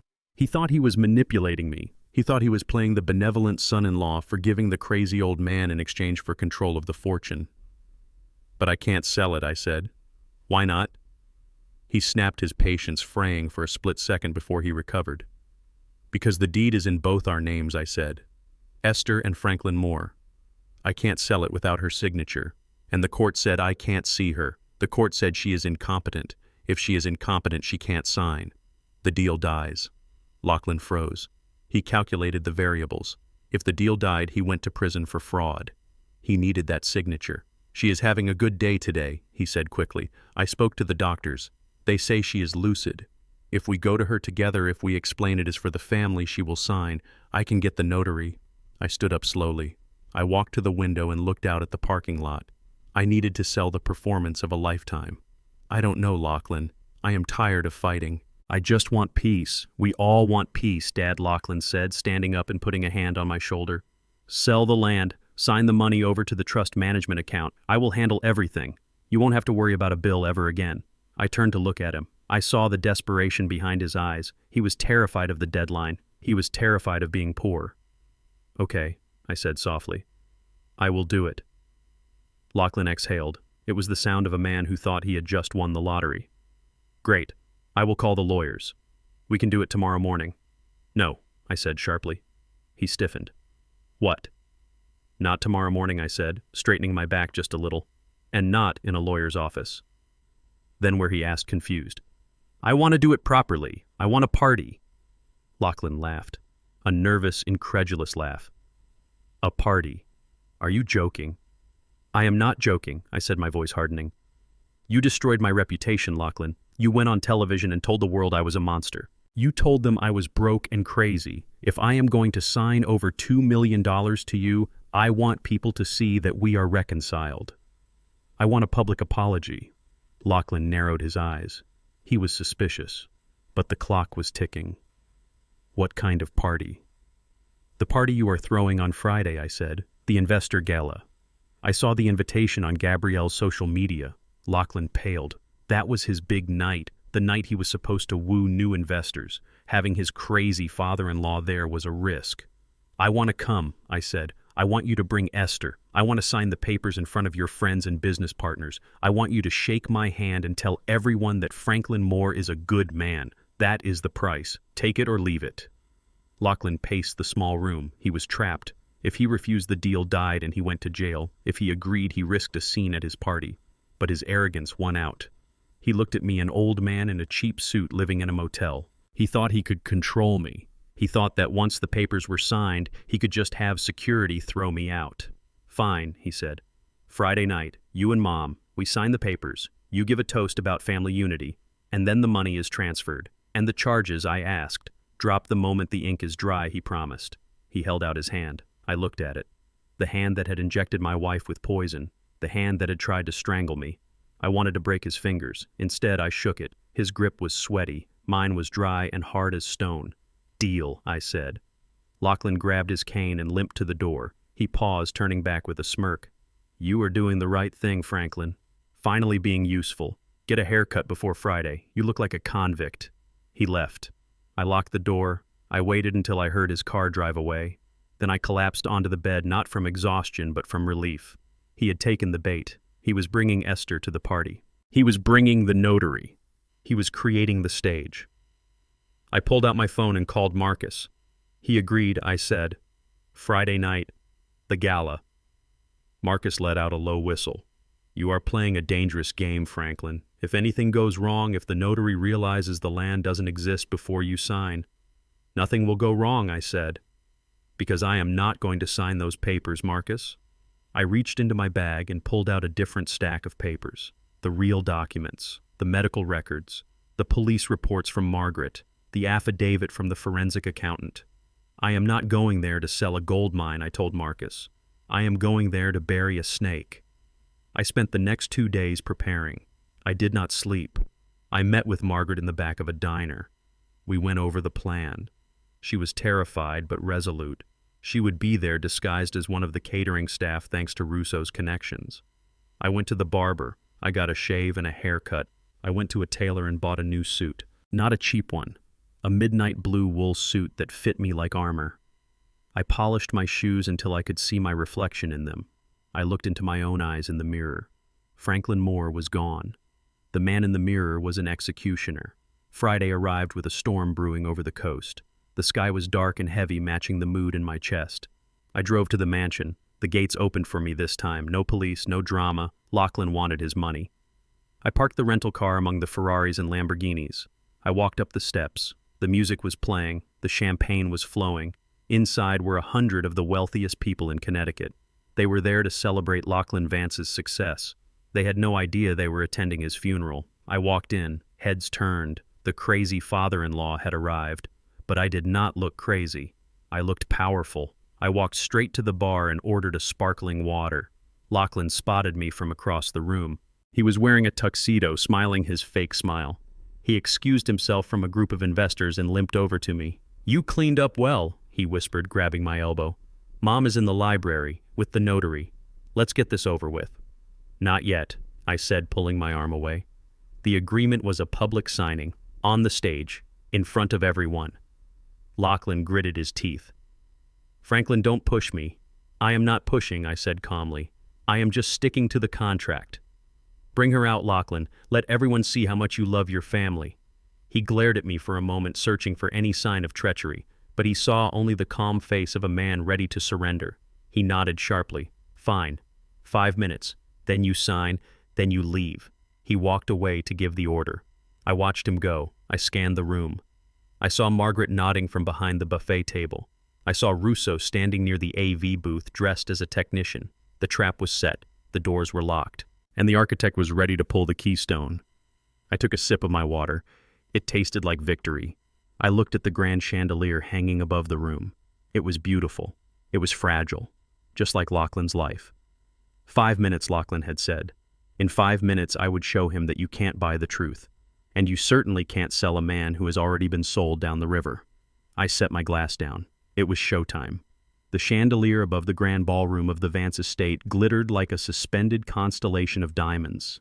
It was a piece of glass and light that cost more than my father made in his entire lifetime of sharecropping. Below it, the elite of Connecticut milled about holding flutes of vintage champagne and laughing with the easy confidence of people who have never had to choose between paying for heat or paying for food. I stood near the entrance in my new midnight blue suit watching them. I was the invisible man again.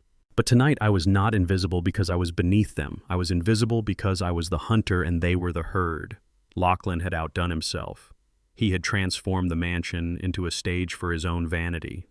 There were ice sculptures carved into the shape of skyscrapers, representing the empire he claimed to be building. There was a string quartet playing soft classical music in the corner, trying to give an air of sophistication to a room built on fraud.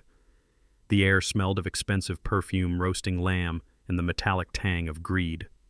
I saw Lachlan near the fireplace.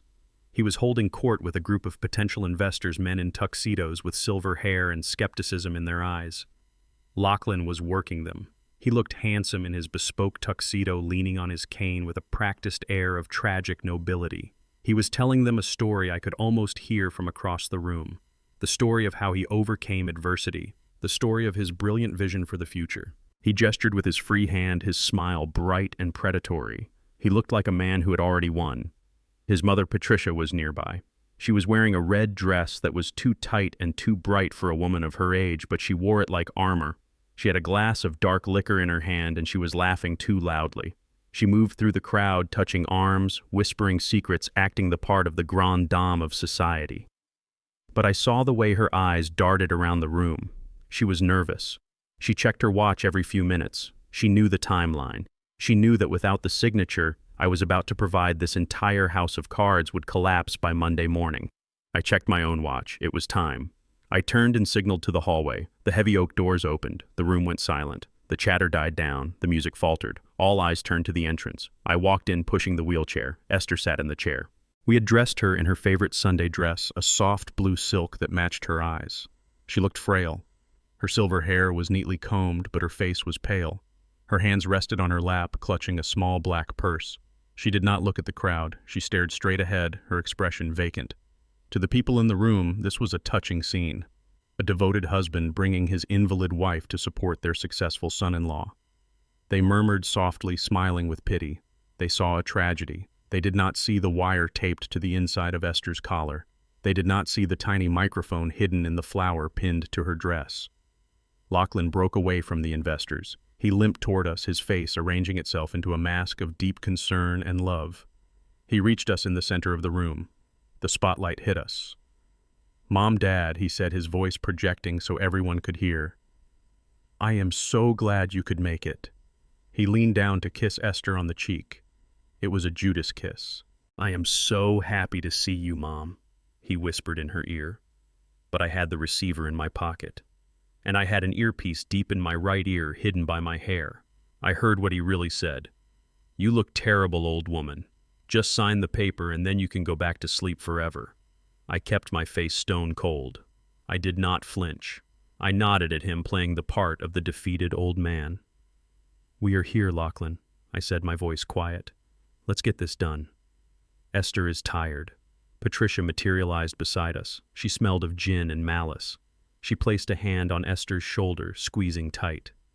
"Oh, you poor dear," she said loud enough for the room to hear. "You look so tired. Let's get you settled." She leaned in close to adjust Esther's shawl. Her lips brushed Esther's ear. Through my earpiece, I heard her voice crisp and clear as a bell. "Don't embarrass us tonight, you useless invalid. If you drool on that dress, I will have you thrown in the basement with the rats." Esther did not react. She had practiced this. We had rehearsed it in the hospital room for 2 days. She had to be a statue. She had to be the ghost they thought she was. Lachlan stood up and clapped his hands. "Ladies and gentlemen, if I could have your attention, please." The room fell completely silent. "Tonight is a special night," Lachlan announced, his voice booming with charisma. "Not only are we celebrating the launch of the new Hartford project, but we are celebrating family. My in-laws, Franklin and Esther Moore, have decided to join their assets with ours to ensure a legacy for generations to come. It is a moment of unity, a moment of trust." The crowd applauded. Polite, wealthy applause. Lachlan gestured to a table set up near the fireplace. A notary public was waiting there, looking uncomfortable in a cheap suit. A stack of documents lay on the velvet tablecloth. I pushed Esther toward the table. The wheels of the chair hummed on the marble floor. It was the longest walk of my life. Every step felt heavy with the weight of the lies in this room. I looked at the faces of the guests. They were smiling, oblivious. They were drinking champagne paid for with stolen money. They were cheering for a monster. We reached the table. I locked the brakes on the wheelchair. Lachlan placed the document in front of Esther. It was the deed transfer for the Texas land, the land that did not exist. He handed me a pen. It was a Mont Blanc, heavy and black with gold trim. "You first, Franklin," he said. "Sign on the line, then help Mom sign." I took the pen. My hand trembled slightly. Lachlan saw it and smiled, thinking it was fear. He thought I was breaking. He thought he had beaten me into submission. I looked down at the paper. I looked at the signature line. This was it. The moment he had been waiting for. The moment that would save him from prison and make him rich again. I looked up at him. His eyes were shining with greed. He was practically vibrating with anticipation. "Go ahead, Dad," he urged softly. "Just sign it." I held the pen over the paper. The room held its breath, but I did not lower the pen. I stood up straighter. I unbuttoned my jacket. I looked Lachlan dead in the eye. "Before I sign this, Lachlan," I said, my voice carrying to the back of the room without a microphone. "I have a gift for you." Lachlan frowned. His smile faltered. "A gift?" "Yes," I said. "You said this was a celebration of family, a celebration of truth. So I brought something to honor that." I reached into my inside pocket. Lachlan tensed. He thought I was reaching for a weapon. Security guards near the wall took a step forward, but I did not pull out a gun. I pulled out a small black remote control. Lachlan looked at it confused. "What is that?" "It is the key to the future," I said. "Or maybe it is the key to the past." I pointed the remote at the massive projection screen behind the stage, the one Lachlan had been using to show graphs of his fake profits. "You wanted everyone to know the truth about our family," I said. "So, let's show them." I pressed the button. The graphs on the screen vanished. The room went dark for a second. Lachlan took a step toward me, his hand reaching out. "Franklin, what are you doing?" he hissed. "I am giving you exactly what you deserve, son." The screen flickered to life, and the silence in the room changed.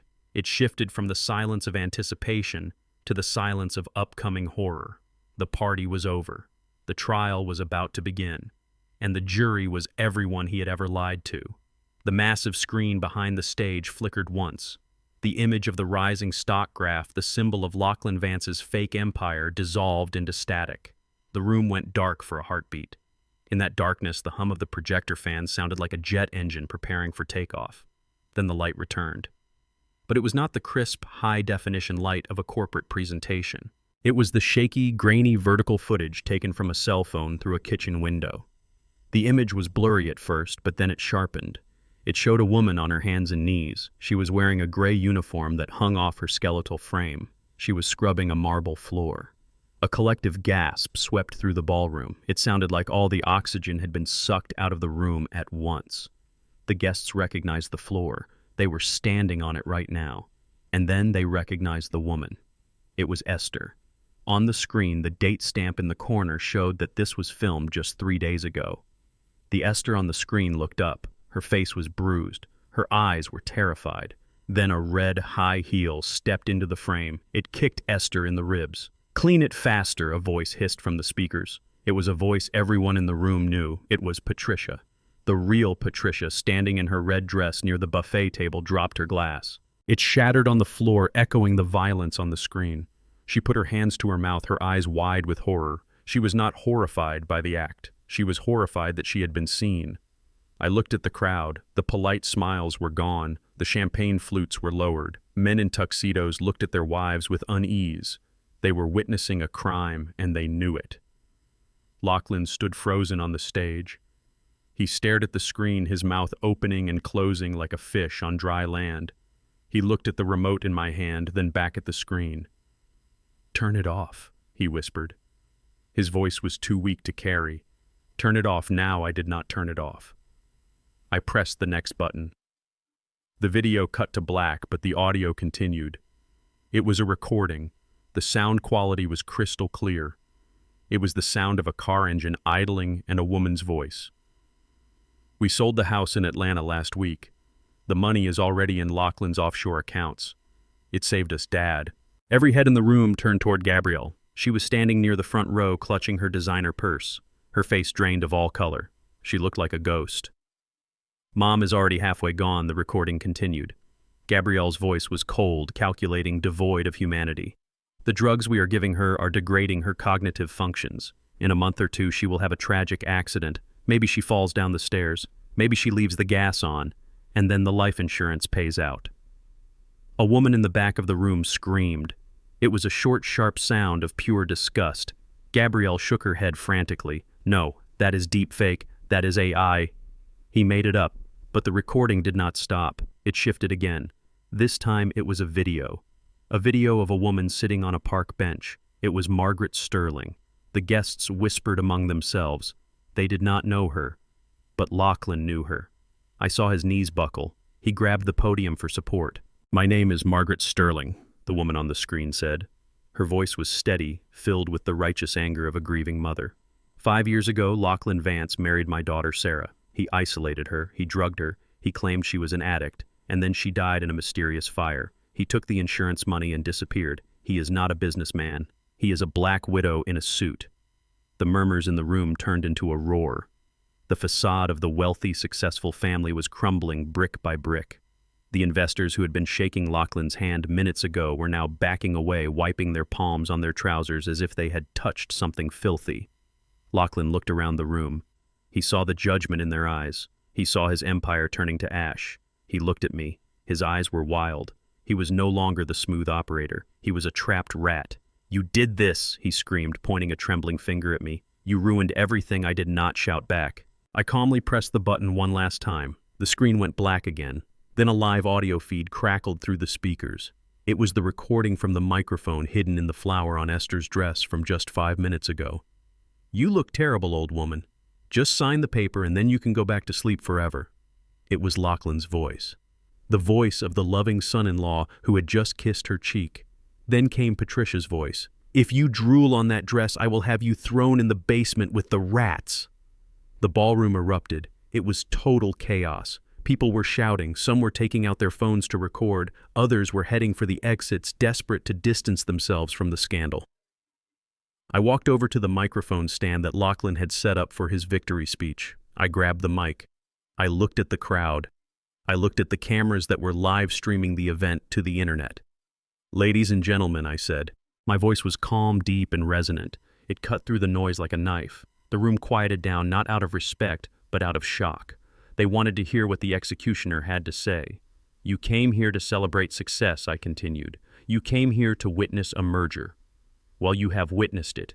You have seen the true cost of Lachlan Vance's ambition. You have seen the blood that paid for this champagne."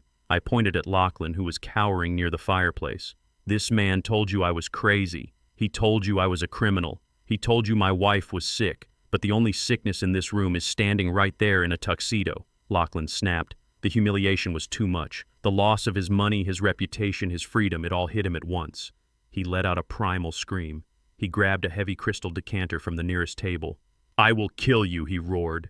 He charged at me. He moved fast for a man with a bad leg, fueled by pure adrenaline and hate. The crowd screamed and parted like the Red Sea. He raised the decanter high, aiming for my skull. I did not run. I did not flinch. I had spent 40 years on construction sites. I had faced down bullies, racists, and storms. A desperate man in a tuxedo did not scare me. I waited until he was 2 steps away. I saw the madness in his eyes. I saw the swing coming. I stepped to the left, a simple, efficient movement. I hooked my foot behind his good leg, and I shoved him, hard. Lachlan flew forward. His momentum betrayed him. He crashed face first into the podium. The crystal decanter shattered in his hand, slicing his palm. He hit the floor with a heavy thud, the microphone stand toppling over him with a screech of feedback. He tried to scramble up, blood dripping from his hand, his hair wild. But before he could rise, a heavy boot stepped on his back, pinning him to the marble floor.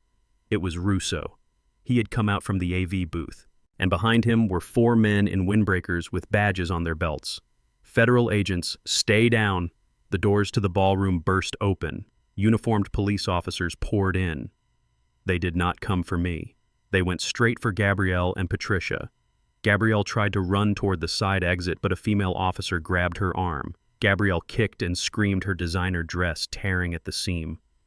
I didn't do anything. It was all him. He made me do it. Patricia was not so energetic. She simply collapsed into a chair, weeping into her hands as an officer read her rights. I stood over Lachlan. He was pressed against the floor, his face squashed against the cold stone. He looked up at me. His eyes were wet with tears of pain and rage. "You are nothing." He spat, blood bubbling on his lips. "You are just a nobody." I crouched down. I brought my face close to his so only he could hear me. "I am a father," I whispered, "and I am a husband, and that is 2 things you will never be again." I stood up and straightened my tie.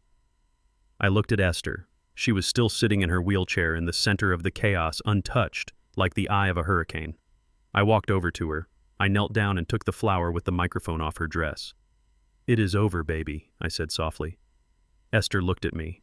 The confusion in her eyes seemed to clear for a moment. She looked at the police taking Lachlan away in handcuffs.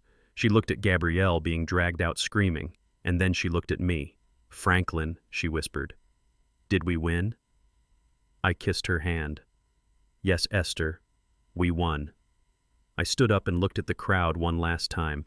They were silent, staring at me with a mixture of fear and awe. I picked up the remote control and placed it gently on the table next to the unsigned contract. I walked out of the ballroom, pushing my wife's wheelchair. I did not look back at the ruin I had left behind. I had brought the house down just as I promised, and as we rolled out into the cool night air, leaving the sirens and the screams behind us, I felt lighter than I had in years. The architect had finished his work. The foundation of lies was gone. Now it was time to build something real. The ballroom had transformed from a sanctuary of wealth into a theater of justice. The uniformed officers did not move with the polite deference usually reserved for the rich residents of Emerald Hills. They moved with the sharp efficiency of a raid. The doors were blocked. The exits were sealed.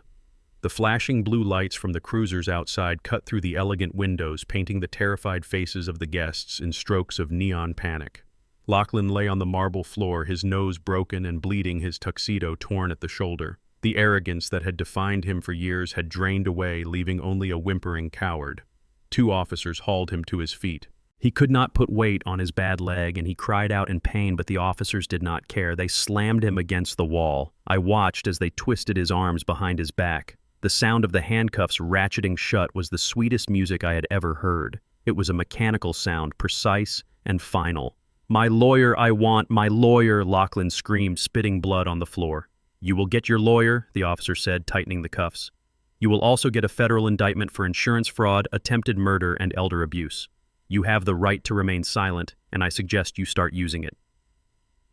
Across the room, Patricia was putting up a fight. She was clawing at a female officer, screaming about her rights and her status in the community. "Do you know who I am?" she shrieked, her voice cracking. "I am Patricia Vance. I am on the board of the museum. You cannot touch me." The officer spun her around and pushed her face against a pillar. "You are under arrest for conspiracy to commit murder and accessory to kidnapping," the officer stated calmly. "And ma'am, the museum just called. They are removing your name from the donor wall tonight." The guests watched in horrified silence. These were the people who had eaten Lachlan's food and laughed at his jokes just an hour ago. Now they recoiled as the police marched him and his mother through the center of the room. Lachlan looked at his investors, pleading with his eyes for help. But the investors looked at the floor or checked their phones. In their world, failure was contagious, and Lachlan Vance was now a terminal disease. I stood by Esther's wheelchair, my hand resting on her shoulder. I felt her trembling, not from fear, but from the shock of the noise. I leaned down and whispered that she was safe, that the bad people were going away. She watched them go, her eyes wide and childlike. She did not understand the legal charges, but she understood the energy in the room. The predators were being caged. Russo walked up to me. He wiped a smudge of grease from his forehead. "The feds are seizing the computers in the study," he told me quietly, "and they found the stash of unprescribed sedatives in the master bathroom. It is over, Franklin. They are buried." I nodded. It was over for Lachlan and Patricia, but there was one piece of debris left to clear. One structural failure that cut deeper than any other. Gabrielle. She had tried to slip out through the catering entrance during the chaos, but an officer had intercepted her. Now she was being led back into the center of the room. She was not in handcuffs yet. The police were letting her walk, but she was surrounded. She looked around the room, frantically searching for an exit, searching for an ally. Her eyes landed on me. She stopped. The officer nudged her forward, but she planted her feet. She stared at me, and then she stared at her mother in the wheelchair. The realization hit her. Lachlan was gone. Patricia was gone. Her money was gone. The only lifeline she had left, the only people who might possibly save her from prison, were the 2 old parents she had tried to kill. She walked toward us. Her walk was unsteady. Her designer heels clicked on the marble floor, a hollow sound in the sudden quiet of the room. Her mascara ran down her cheeks in black rivulets. She looked like a ruin. "Daddy," she whispered. She collapsed to her knees 5 feet in front of me. It was not a graceful fall. It was the collapse of a building with no foundation. She crawled forward on the expensive floor, dragging her torn silk dress through the shards of the broken crystal decanter. She did not care about the glass cutting her skin. She reached out her hands toward me. "Daddy, please tell them. Tell them I didn't know." I looked down at her. This was the girl I had carried on my shoulders. This was the girl I had taught to drive. And now she was a stranger kneeling in the wreckage of her own greed. "I didn't know he was going to hurt Mom," she sobbed, her voice rising to a hysterical pitch. "Lachlan made me do it. He controlled me. I was a victim too, Daddy. You know me. You know your little girl. I would never hurt Mom. Please tell the police it was all him." She grabbed the hem of my trousers. Her grip was desperate. She buried her face against my leg, weeping loudly. I was scared, Daddy. He threatened me. He said he would leave me if I didn't sign the papers. I did it for us. I wanted to save the family. I love you. I love Mom. Please don't let them take me to jail. I am your daughter. I am your Gabby. The guests watched uncomfortably. It was a pathetic display. A grown woman reverting to a child trying to use affection as a currency because she was bankrupt of everything else. I felt her tears soaking into the fabric of my new suit. I felt her shaking against my leg. A part of me, the part that was just a father, wanted to reach down and stroke her hair, wanted to believe her, wanted to save her. But then I remembered the video. I remembered her voice in the car. In a month or two, she will have a tragic accident. I remembered the way she had slapped Esther's hand in the laundry room. I remembered her sneer in the parking lot when she told me to go die quietly. That was not fear. That was malice. That was not a victim. That was a co-conspirator who was only sorry because she got caught. I looked at Esther. She was looking down at Gabrielle. There was no recognition in Esther's eyes, just confusion. She pulled her dress away from Gabrielle's grasping hand as if she were touching something dirty. That movement from my wife hardened my heart into concrete. I reached down and took Gabrielle's hands. She looked up, hope flooding her face. She thought I was going to pull her up. She thought I was going to hug her. "Thank you, Daddy," she breathed. "Thank you." I peeled her fingers off my leg, one by one. I did it gently but with an irresistible force. I removed her hands from my person and dropped them back onto the cold floor. I took a step back, putting distance between us. Gabrielle looked at her empty hands, then up at me. The hope vanished, replaced by a dawn of absolute terror. "Daddy," she whispered. "I am not your father," I said. My voice was not loud, but in the silence of the ballroom it sounded like a thunderclap. Gabrielle flinched as if I had struck her. What she gasped. I looked at her with clear, dry eyes. I saw the biology we shared, but I saw no spirit. "My daughter died 6 months ago," I said. "She died the day she signed a paper to sell her parents' home. She died the day she watched a man stick a needle in her mother's arm and did nothing. She died the day she decided that an inheritance was worth more than a life. No, Daddy, don't say that," she wailed, reaching for me again. "Stop," I commanded. The authority in my voice froze her. "You are not a victim, Gabrielle. You are an accomplice. You drove the car. You forged the signatures. You mocked my grief in a parking lot. You are not a child who made a mistake. You are a predator who lost the hunt." I gestured to the police officers who were waiting respectfully a few feet away. "Officers," I said, keeping my eyes on the woman on the floor. "Take her," Gabrielle screamed. It was a raw animal sound. "No, no, Mommy, help me, Daddy, please." The officers moved in. They pulled her up from the floor. She thrashed and kicked, her dignity completely gone.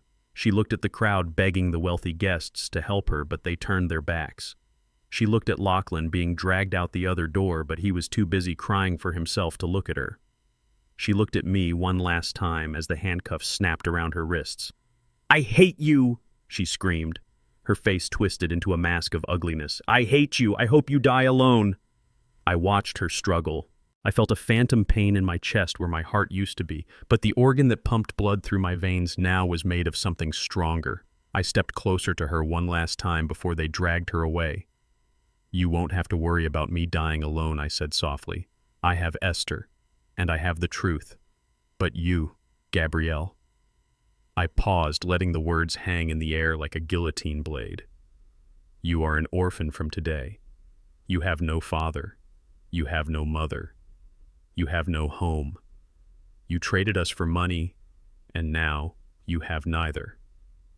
Goodbye." I turned my back. I heard her screaming my name as they dragged her out of the ballroom. I heard the heavy doors slam shut, cutting off her voice. The silence that followed was heavy but clean. It was the silence after a storm passes. I looked at the room.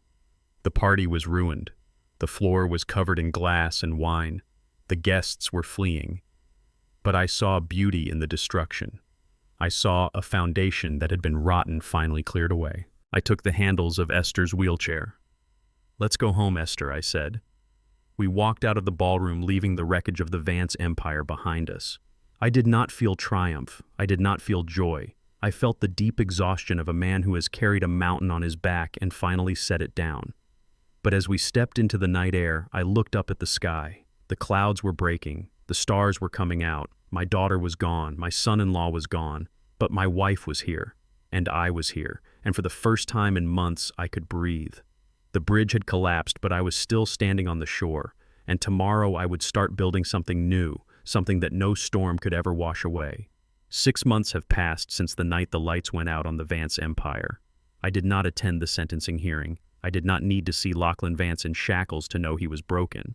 The newspapers reported that he wept when the judge read the verdict. 15 years in a federal penitentiary for fraud, money laundering, and attempted murder. There is no parole in the federal system. I heard through Marcus that Lachlan is not doing well inside. The prison general population does not have much sympathy for men who abuse women and the elderly. His arrogance has been beaten out of him. He spends his days in protective custody alone in a 6x8 cell staring at a concrete wall. The man who needed a mansion to feel important is now the king of nothing. Gabrielle avoided prison time by turning state's evidence against her husband. She testified about the fake accounts, the insurance policies, and the drugs. She sold him out just as easily as she tried to sell us out. But her freedom came with a price. The court seized everything. The house, the cars, the jewelry, even her clothes were auctioned off to pay back the investors Lachlan had swindled. She sent me a letter last week. It had no return address, just a postmark from a rundown neighborhood in New Jersey. She said she is working double shifts as a waitress at a 24-hour diner. She complained that her feet hurt, that the customers are rude, and that she can barely pay rent on her studio apartment. She asked for money. She asked for $500 to fix her car. I burned the letter. I did not burn it with anger. I burned it with the indifference of a man disposing of trash. I know that diner she works at. I imagine her wearing a stained apron, pouring coffee for men who don't look her in the eye, cleaning up their messes, wiping down sticky tables. She is finally learning the lesson I tried to teach her 20 years ago. You have to earn your place in this world. She wanted to live like a queen without doing the work. Now she is serving the subjects she used to look down on. She is living the life she tried to force her mother into. There is a poetic justice in that which no courtroom could ever deliver. Esther and I moved away from the cold winters of the Northeast. We bought a small house in the mountains of North Carolina. It is not a mansion. It has no marble floors. It has no crystal chandeliers. It is built of cedar and stone, sturdy and warm. It has a wrap-around porch where we sit in the evenings and watch the fireflies dancing in the twilight. Esther is healing. The doctors at St. Mary's were miracle workers, but the road to recovery was long. For the first few months, she would wake up screaming in the night, terrified that she was back in that laundry room. She would flinch if I moved too fast. She would apologize if she dropped a spoon. It broke my heart every time, but I stayed patient. I held her hand. I told her the truth over and over until she believed it again. Yesterday, I watched her in the garden. She was kneeling in the dirt planting hydrangeas, the purple ones she loves. She was humming a gospel song. The sun caught the silver in her hair and she looked beautiful. She looked like herself again. She stood up, wiped the dirt from her hands, and waved at me. There was no fear in her eyes, only peace. We used the settlement money from the lawsuit against the insurance company not to buy luxury cars, but to set up a legal defense fund for the elderly. We hired Marcus Vance to run it. Every week we help another senior citizen who is being exploited by their family. We help them rewrite their wills. We help them get restraining orders. We help them keep their dignity. It is the work I was meant to do. I am no longer building bridges of steel and concrete. I am building walls of protection around the vulnerable. Esther walked up to the porch and handed me a glass of lemonade. She sat down in the rocking chair beside me. We didn't speak. We didn't need to. The silence between us was comfortable. It was the silence of two soldiers who have survived the war and found their way home. I reached out and took her hand. Her grip was strong. We are not rich by the standards of Emerald Hills. But as I looked at my wife safe and smiling, I knew we were the wealthiest people on earth. To those of you listening to my story, I want to leave you with one final thought. There is a dangerous misconception among the younger generation. You look at our gray hair, our slow walks, and our trembling hands, and you see weakness. You see an expiration date. You see a resource to be harvested. You are wrong.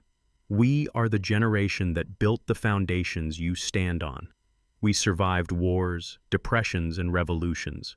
We have buried friends and raised children. Our patience is not submission. Our silence is not ignorance. We endure because we love you. But do not mistake that love for blindness. If you treat your parents with honor, you will inherit a blessing that money cannot buy. But if you treat them as a burden, if you try to steal the life they worked for, remember my story. Remember Franklin Moore. We may be old, but we are not helpless. And if you push us into a corner, you will find that the hands that once held you when you cried are the same hands that can dismantle your entire world. Be good to your family, not because you have to, but because if you don't, justice has a way of finding you. And sometimes justice drives an old Ford truck and carries a pipe wrench. This is Franklin Moore signing off. Take care of your own, or someone else will. What I took from this nightmare is a simple truth. Family is not defined by the DNA we share, but by the respect we show. My daughter chased a mirage of wealth and lost the only real treasure she had. But Esther and I found something better than money. We found our strength. We proved that gray hair is not a symbol of weakness, but a badge of survival. We taught the world that you cannot discard human beings just because they are old. We are the steel in the concrete. We are the roots of the tree. And if you try to cut us down, be prepared for the tree to fall on you. If this story moved you, please hit that like button and share it with someone who needs courage today. Subscribe to the channel for more stories where the underdog bites back. And tell me in the comments below, have you ever had to make a hard choice to protect the ones you love from your own family? I will be reading every single one. Until next time, stay strong.